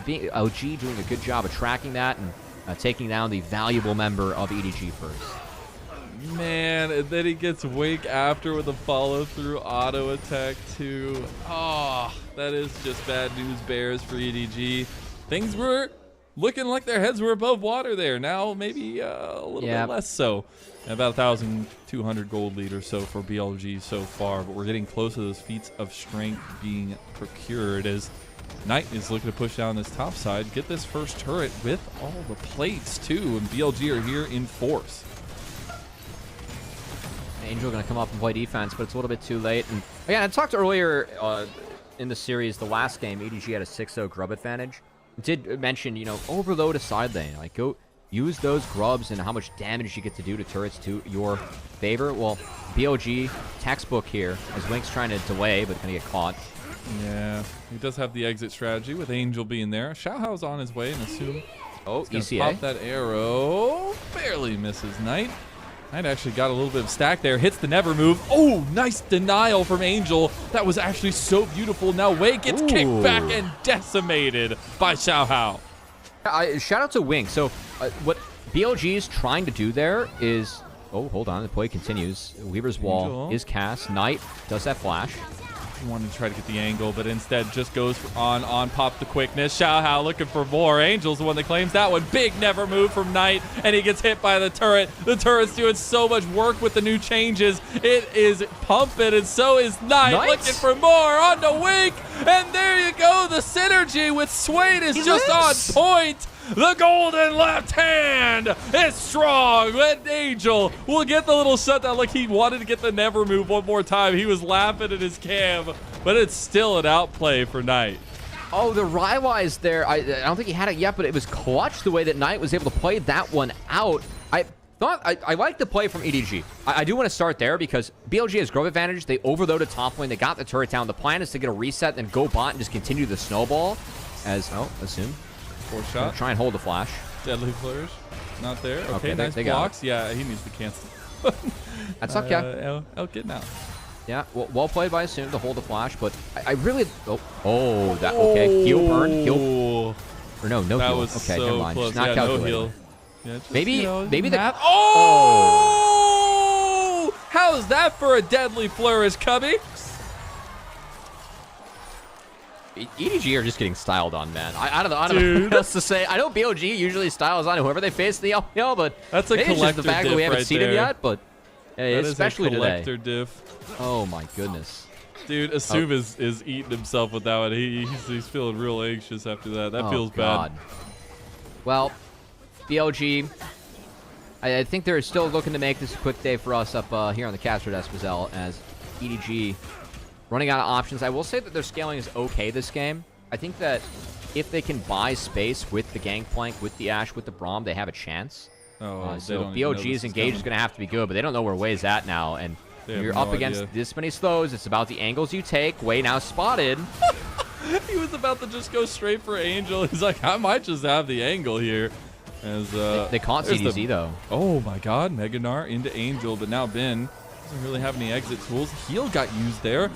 As ZDZ getting locked down. Fourth shot coming in. Wei just going for the kill. ZDZ getting caught in transition here, and Wei's just gonna chase him down. Yep. Another big swing of the quarterstaff, and EDG have signaled the white flag, but it might have been a little bit too late. Angel's gonna block off there, almost gets tagged, as now they're actually moving through here into the bushes. There's the Glacial Fissure to stop any forward momentum. Knight was trying, man. If that never move would have caught Khalil off the wall, now that would have been on the LPL highlight reel for the rest of the split. But oh man, I mean, BLG looking to make this again a 3-0, and it feels like any play or attempts that EDG have in this one just get answered as okay, gonna get another the level up.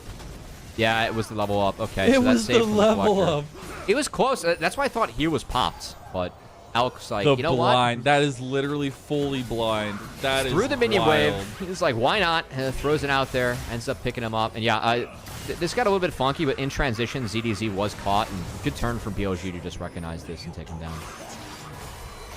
Elk gets another deadly flourish there. Honestly, styling on the Jhin. Really like the follow through with Wei though, and that's what enables this team. That's why a big conversation coming into this was the stabilization at the jungle role. What Wei brings to the table here in combination with Knight and playing to his star players. Knight's just doing his own thing on bot lane now. There's going to be a TP channel by ZDZ because there's no more never move.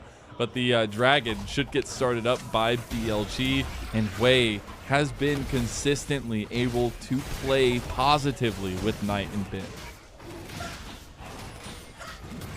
Yeah, I think overall we're happy with this trade. I gotta say, I'm not exactly sure where we're at in terms of feats of strength, because the grubs were split each time. So it's every 3 grubs. So that yeah, it's every 3 grubs. Be 1 more neutral, or 1 more epic. Sorry. Okay, so we're 2-2. Okay, 2-2 it is. I think we're 1-2. BLG 2. Oh right. I cannot read. I saw the 2 grubs and we lost it anyway. ZDZ gonna have to burn his ult to clear the wave. ECA trying to find a way, but good discipline by BLG to recognize tools coming their way, call off the dive. They can rinse and repeat next wave if they so choose, or look elsewhere. We'll say they have to be wary of top lane Knight. Try and play this wave, and I think EDG has other plans. He has flash. Maybe try to get. He's just gonna go for the flash play after the slow as well from the Rallies. Oh my goodness, he's smoothing. He pops the ghost though and the flash, so he won't have both of the thunders. I think if he threw out the never move before he flashed there, trying to dodge out on the W from Talia, or he could have got himself hit by that W, quite frankly, might have been okay. There is a world where I think he can actually survive that as the Swain, but not the case. Wondering what he's going to go next. I think Blackfire Torch, probably what makes sense here. Just trying to impact everyone on the Swain, scale off that AP, and go from there. So... yeah, I think that's typically the build path as well. Yeah, sometimes you see like Leandri's if it's tank team, but true. It would be Torch. Yeah. True. Now we are I think, also on 2 items for Elk, or getting close. Yeah, no, he is on 2 items. So that's the rapid fire. Can actually put up with the range here, if there is going to be any from Angel and Assume. Wink trying to get a little bit of vision control, but maybe overextending his hand. He's not gonna fall to the on trap like on fell to the Wink trap. The only problem here is that I don't think BLG have the damage to do an Atacon, like honestly at any point anytime soon. So maybe that objective delays the game a little bit more, even though BLG are still ahead about 2K.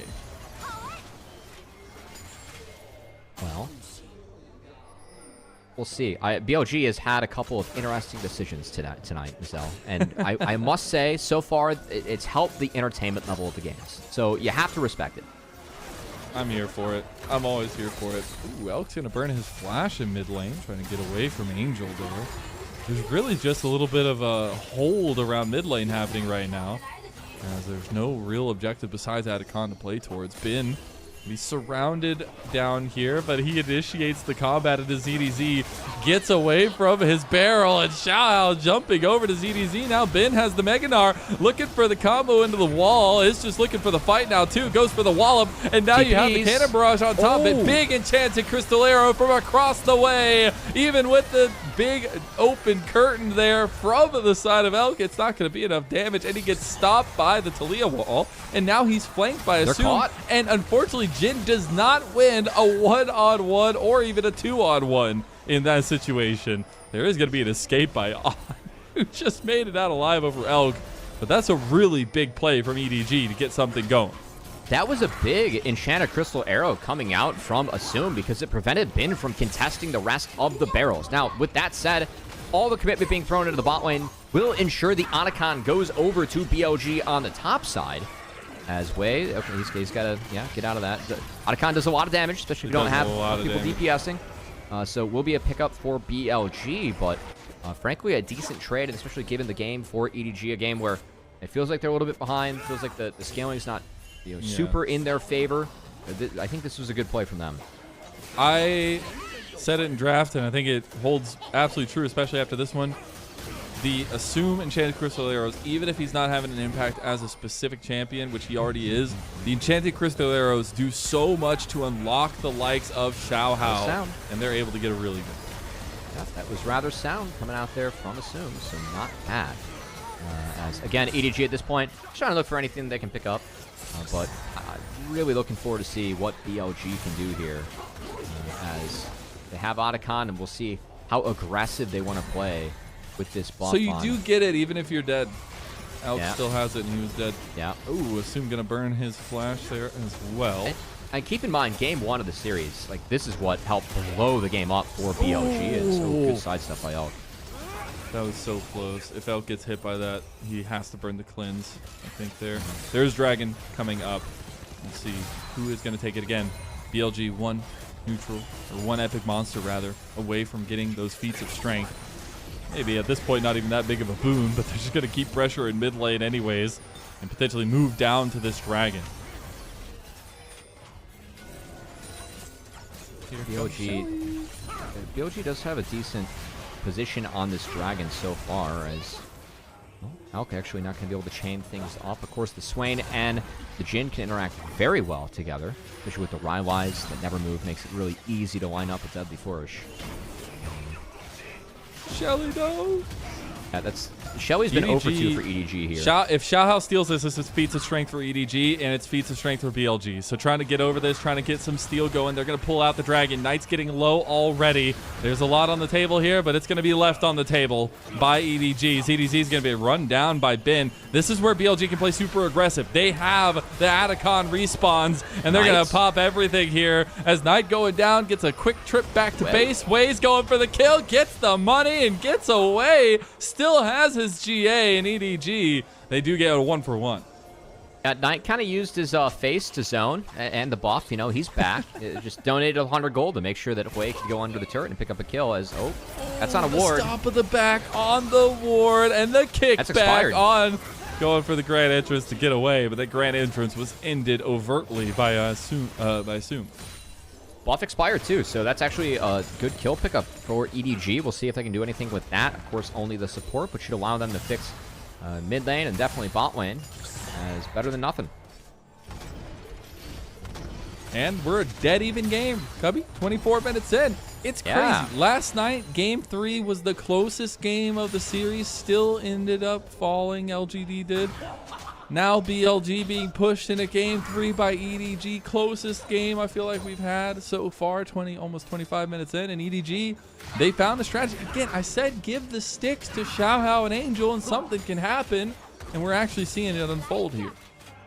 It's not been bad. We've seen some of it. I think the Lee Sin pick has been pretty decent from Xiao Hao.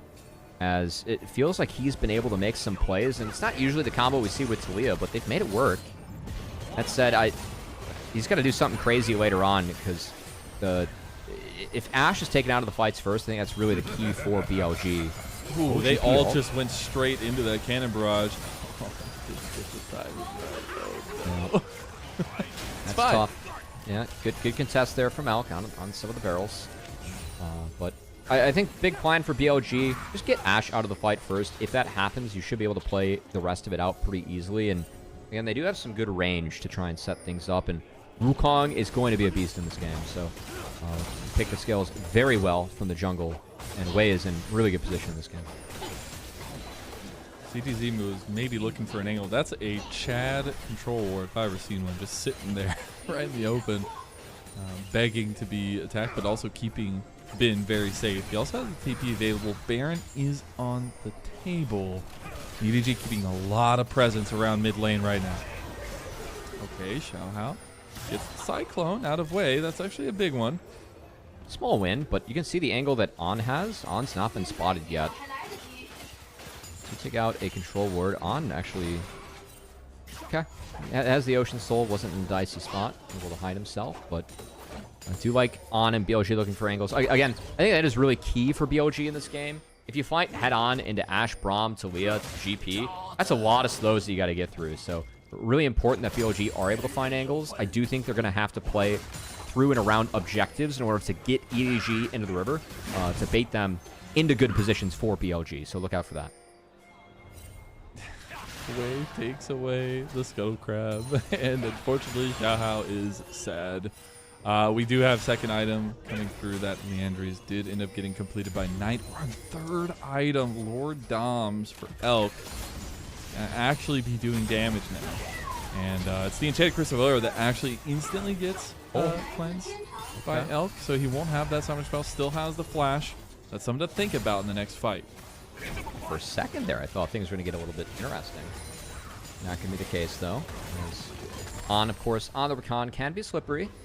Going to play around this Ashe Braum, but closest game we've had so far, quite frankly, Mazel, as a couple of big mid-game mistake from BLG did open things up for EDG, as they were a little bit split up and got chased down, and now we'll see if BLG can dig deep and get back. It's not like they're out of the game, but it's just not super positive.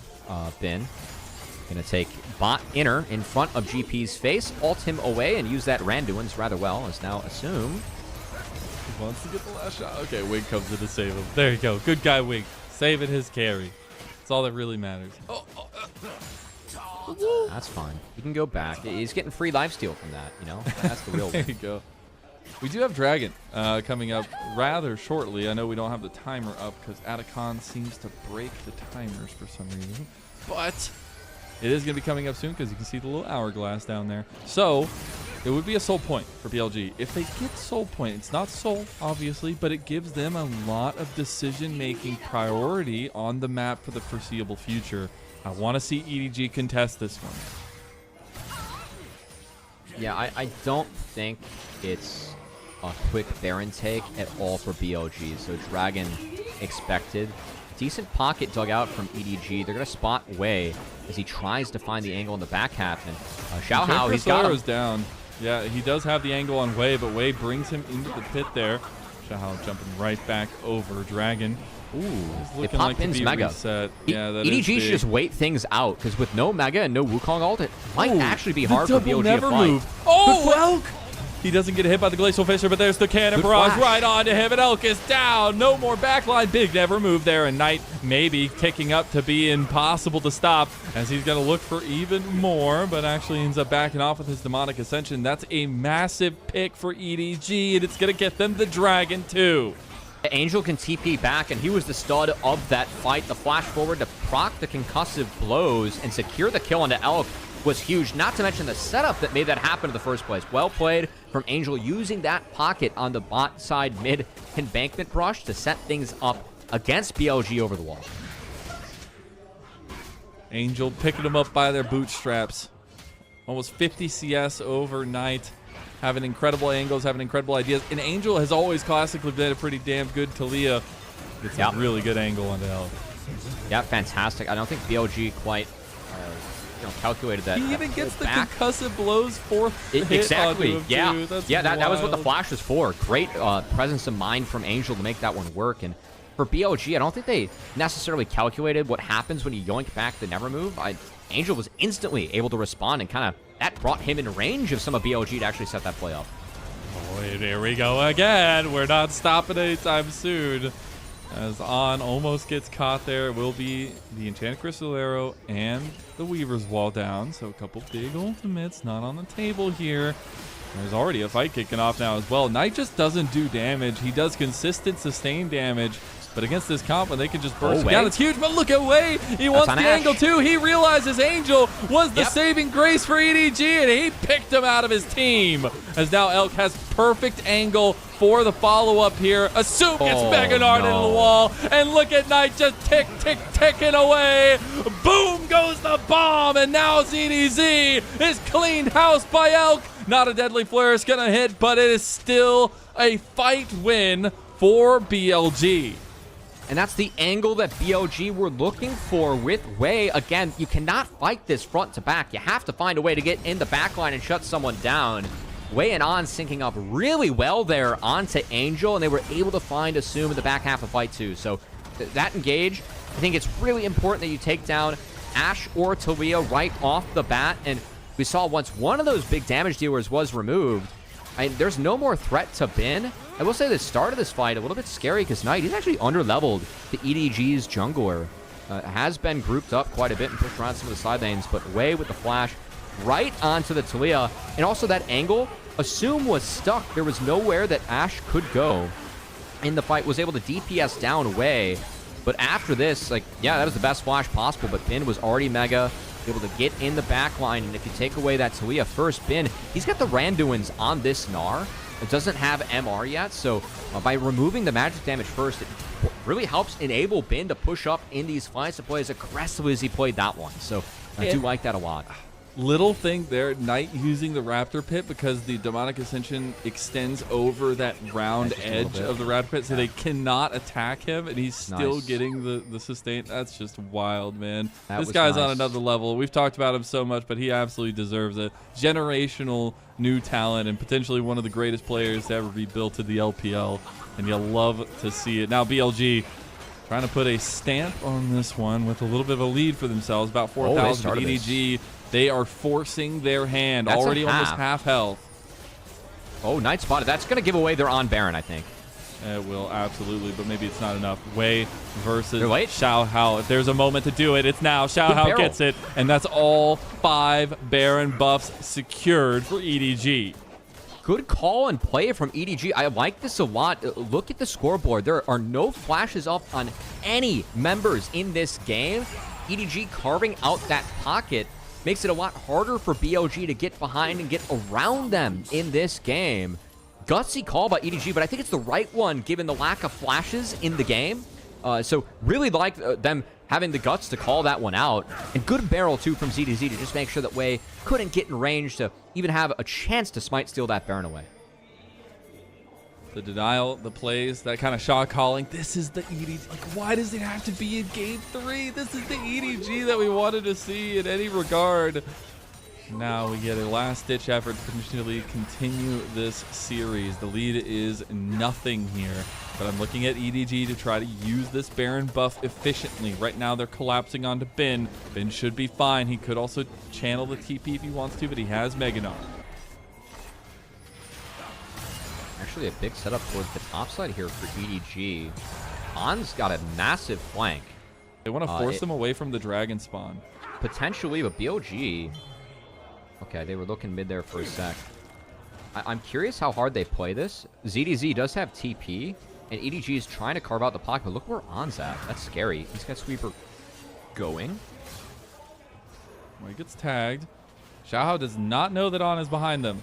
He does not have an exit right now, and now he will find out that Wei is feeling really spicy. That's a really nice Weaver's Wall to deny any more shots there. Wei versus Xiaohao. Maybe an important 1v1 that's turning into a fine topside. Knight goes down instantly. Assume is doing work with that Blade of the Ruined King on a healthy target. ZDZ gets taken out of the fight, though, by a nice shot from Elk. And it's Assume and Elk going blow for blow in the gunslinger battle here. But the big Baron buff assist from EDG is actually working for them. Love the TP, too, from Angel, as that's going to get the bot lane in, answered by Bin. But that's all the outers being taken out by EDG, except for top. Angel, though. Uh-oh. He just gets flashed on. Oh, my goodness. Oh, no. It's like easy Dragon. Work. That's Dragon. Probably Dragon now. And Assumes in trouble. He got slowed. Oh, yeah, he's down too. Bin just picked everything up. He literally was just auto-attacking and running at people. And sometimes that's all you need. You can see the frustration there on the side of EDG. They realized they were getting into a good position, and now all of that's gone. I mean, I think that the TP, it's a decent idea from Angel to use the Baron, pressure the inners, and set up that Dragon, but Bin TP'd. It's not like you can't see that. He just overstayed and didn't respect the fact that Bin had flash up. So it was a really positive play for EDG. Now bouncing back in BLG's favor.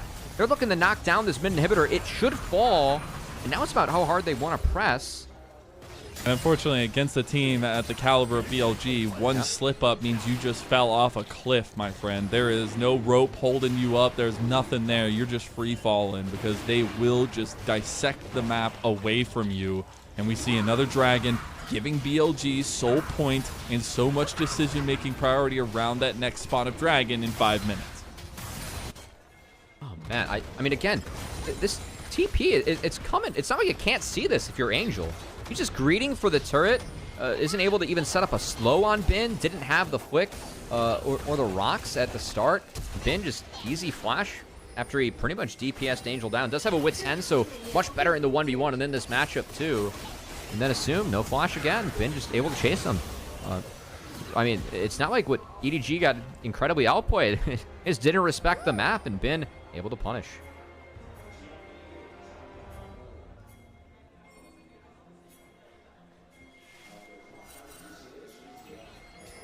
We're going to see if they can actually find anything looking at this kind of topside play. Because Wei was setting up for such a long... Okay, Angel will see. He saw Angel. Oh, that he got the flick out. That could be big.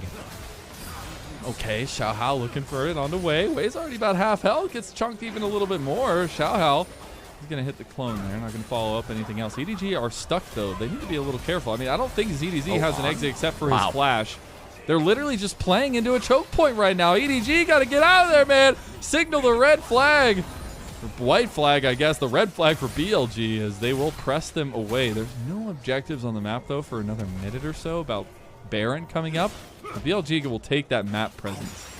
It's pretty wild seeing like the Talia walls and the Enchanted Crystal arrows being used to shut down a Jhin ultimate at this point of the game. And like, even On throwing himself in front of the ECA to stop it. I think that was the right call, but yeah, I mean, really interested to see what happens as we have gotten to the late game. First time of the night in this series is EDG trying to show some signs of life against the top dogs in BLG. I like that. You know? I mean, it is a rebuild era for EDG. It's trying to figure out what works with some pieces that have been no names around the LPL over these last couple of years. And it's nice to see a little bit of life in it. As now we're getting to those 4th item spikes for everybody on EDG, except obviously we will be getting close to that as well for BLG. A little bit of a lead, not much at this state in the game. 2K is nothing. BLG setting up to potentially do a Baron on spawn. Yeah, that's the one big concern for me is that at this point of the game, it is nothing, and sometimes you have to go back to the fundamentals, which is scaling and angles and how we want to play these fights. EDG showing as 5, not seeing Wei. Goodbye Xiaohao here. Wei's still got the try and sniff him out, but yeah, I mean, we see where Assume is. Here we go. Wants Assume. Okay, he wanted to get the angle. He didn't get the big Cloud Strike side. Xiaohao now being forced out of the right of the fight. Now you actually have BLG pushing. They have forced shot here from Elk. He could flash for it and look for it, but they're not going to follow up anymore. as that GA would have gotten popped if they did. Would be a nice pop, though. Xiaohao didn't have his GA to play that aggressively. BLG didn't get anything out of that fight. We'll back off towards mid. EDG already there. Xiaohao getting a little bit lower as well, trying to use some of that speed. On gets chunked here. Angel, he's in a fight for his life right now against Ben, who's just auto-attacking him from hell. Dodge, weave, Meganar coming up, and here comes BLG. Knight on the back line. He's going to go golden, and Ben, he comes back with a vengeance onto Angel. You thought you had him, but you were so far from the truth. I mean, this was like a really long series of plays. It started with Wei trying to set up onto Assume, didn't have flash up, but did pop the ult and got the flash at Angel in the initial skirmish. And EDG lost the health bar war from there. They didn't reset. They didn't want to give up the map. I think that's what bit them in the end. That and the killer instinct from Bin. As Xiaohao is going to fall, and this is going to be a 3-0 for BLG. You just look at the faces on EDG, and it feels bad, especially ZDZ getting the gangplank 1 and 7. But it is BLG, the expected victor, the dominant force in the LPL in 2025. And they come away with their first series victory, a 3-0 sweep in Group C to go to 1-0 and to tie TT. Hey, it wasn't the cleanest day for BLG, but for a debut, it got to see some of that solid late game team fighting that we always know this team for. And I really love how they play towards their win cons always. Like, this is a team where I think that BLG always has a good idea of how to win the game at many stages of the game. And in that last one, when EDG were giving them the toughest time, you can still see at the end the solutions. Talked a lot about, hey, you're going up against all these throws. Do not front to back. We saw EDG abuse that, like that Baron pickup, knowing that there were no flashes in the game. That was a great call from EDG, but then later on, just not, protecting each side of the jungle, trying to play through mid. It just opened you up to more angles, and BLG took full advantage of that in the end. Full advantage of it, and this team is on fire as well. I'm very excited to see what the possibilities are. This was a team we haven't gotten to see yet. They did not play at the Demacia Cup, but they haven't skipped a beat. Even if some of those early games don't look good, even if this game 3 still end up being a very close one, this is a scrappy team that knows how to try to finish out games once they get a little bit of a lead. And that little bit of a lead gets exploded so quickly. Comes off the back of Knight. That man is in his evil era. I don't know. The sway didn't look that great, but then in the end, he has a big impact in it. And it's really just a team of stars that we've highlighted consistently that ends up being a massive victor in this one. The guy's a hell of a player, and I don't think the Swain pick is what I would expect to see him pick in Game 5 of a big series, but hey, it wasn't pretty, but it was fun, and we will take that sometimes. We will take that. It was an Orianna angle, man. You don't have to be too fancy about it, but hey, you know what? Can you imagine Orianna? That I actually feel like it would have been pretty nuts. I was screaming for the Orianna pick in that draft. I really was, so yeah. But hey, Knight does what he wants, all right? Knight does what he wants, especially when you're on the verge of potentially breaking records in the LPL in terms of trophies held. Really awesome stuff, and really cool to see BLG start off strong. The fact that it's TT and BLG are the ones at the top of Group C right now, I'm very excited to see what happens in the future. And that's what, going back to that kind of format. Yeah, a little bit of a surprise taking down LNG, but... outside of that, no surprises really in this week as we are wrapping things up for the first week of play. We're getting close. We're getting close. We still got Top Esports versus WE tomorrow. That one's gonna be a lot of fun. I'm trolling. That's right. Sorry, I'm in. It's We're my end rounding of the week out. for We're LPL. getting close. We're getting close. You're almost right. You're almost right. Technically, it's today. See, you're trolling me. That I was right. Well, it's 4 a.m. for us here on the West Coast, so you know. There you go. No, man, but I tried to save his own ass in front of me. Yeah, true. Throw you under the bus instead. It's an old favorite tradition of us, trying to get each other like that. Yeah. If you ever followed on an ACL, if you know, you know. If you know, you know. And apparently, if you know about BLG, because there's not, like, we've literally talked circles around this team because there is so much storytelling to have behind Wei's kind of readaptation to this team and things, and Knight and Bin. Mm-hmm. But can I just talk about a single moment? We're going to get to highlights of it. But Bin was literally just running at people and killing them on Gnar, and it was despicable. And it's awesome to see that killer instinct on a guy that we know is so lethal when he gets resources given to him. Yeah, I mean, Bin is someone that we talked in the last game when he got MVP, and he's the MVP for this game as well. Probably. There was some discussion last game. There's none for me this game. But it feels like he gets all the little things right. And then because of that, it just enables him to do other things that no one else in this game can do at times. And he has these champions where it feels like any and all lane matchups that he can pick or pick up, it's just Bin's going to win it. And Cassante is one of them. Nar is another. We saw both today. He's disgustingly good at these champions at the highest level, and he finds these things and angles that no one else can find. And it's what makes Bin so exciting and makes him a true superstar in this game that we have. I was always a fan in that little stint of his combination with Wei, and I'm glad that they're reunited in permanency, at least for this year so far. There were still, again, it was like a 40-minute game.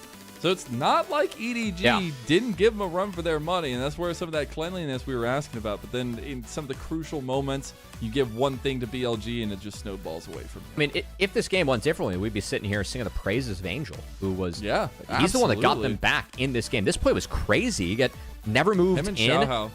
Use that to hit the flick and then flash forward to pop the concussive blows. Like, man, you cannot play that better if you're Angel. Saw some nice plays. The setup mid to get kills on Knight, too. Of course, he gets caught out here being flashless from the last fight, but still saw some really good moments from Angel on the Talia. And this game, at least, is something that some EDG fans can run with moving forward. Hopefully, in Split 1 and for the rest of this year. Hopefully. Yeah. Maybe looking at spring. I don't know. No, it's just one series. We'll see what happens to the rest of the group. But things do not get easier once you lose in this kind of format that we have in the first split of LPL. But it's supposed to be a tester. It's supposed to be just to get the action going, and we're getting a lot of action, even though we've had 2 3-0s in a row. Our first 2 3-0s of the split so far. It's because we're finally getting into the meat of the LPL and seeing some of the best players to do it.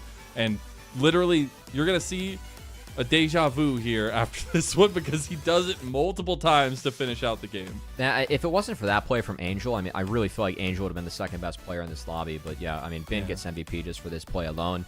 And to be fair to Bin and BLG, he was the one that got caught out bot that kind of started the bad series of events that got EDG going. So Bin able to save in the end with not just one good play, but 2 is flashing over Angel here and just able to hit Mega, baited so many cooldowns towards himself and really opened things up for his team to do work in the back half of this fight. And Knight had some impact somewhere. he was Knight was vibing he was on holding Swain. Space, Cubby. He was holding space. I got him with that. Man, I've broken Cubby like 2 or 3 times now. He was popping R with the wings, defying gravity, and holding space, you know? Exactly. Yeah, exactly. Oh, dude, those it all ties were together. Something else, man. Oh, my God. It all comes together. Well played, Bennett. Yeah, you got me good on that one, yeah. Yeah, dude. Hey, that's the synergy over years, you know?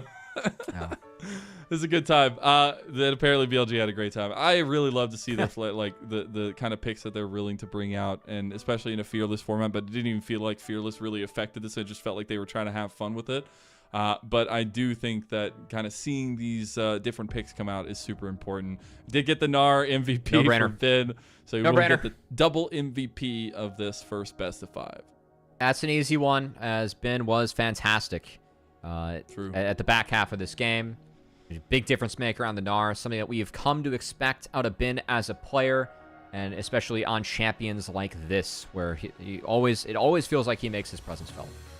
It always does. We're going to see a couple of the in-between clips that we didn't get to see in the last one, like that one right there where he just singles out Assume. And we also get a little clip of the Knight play here in the Raptor, which I still think is so dirty. Not able to be touched there, but okay, we do get to see this one again. Why not? Because it was so good the first time. And that flash, lethal as hell. Gigabin is the alive last and well. 2 flashes to just flash on Angel's face and DPS him down, like that is top tier Nar play, man. When it comes to Nar, I really feel like Bin and Zeus just 2 people that are on another level when it comes to this champion, and good to see that from Bin today. He was just cooking them. Wow. Yeah. Man. Jeez. That's why I love the LPL.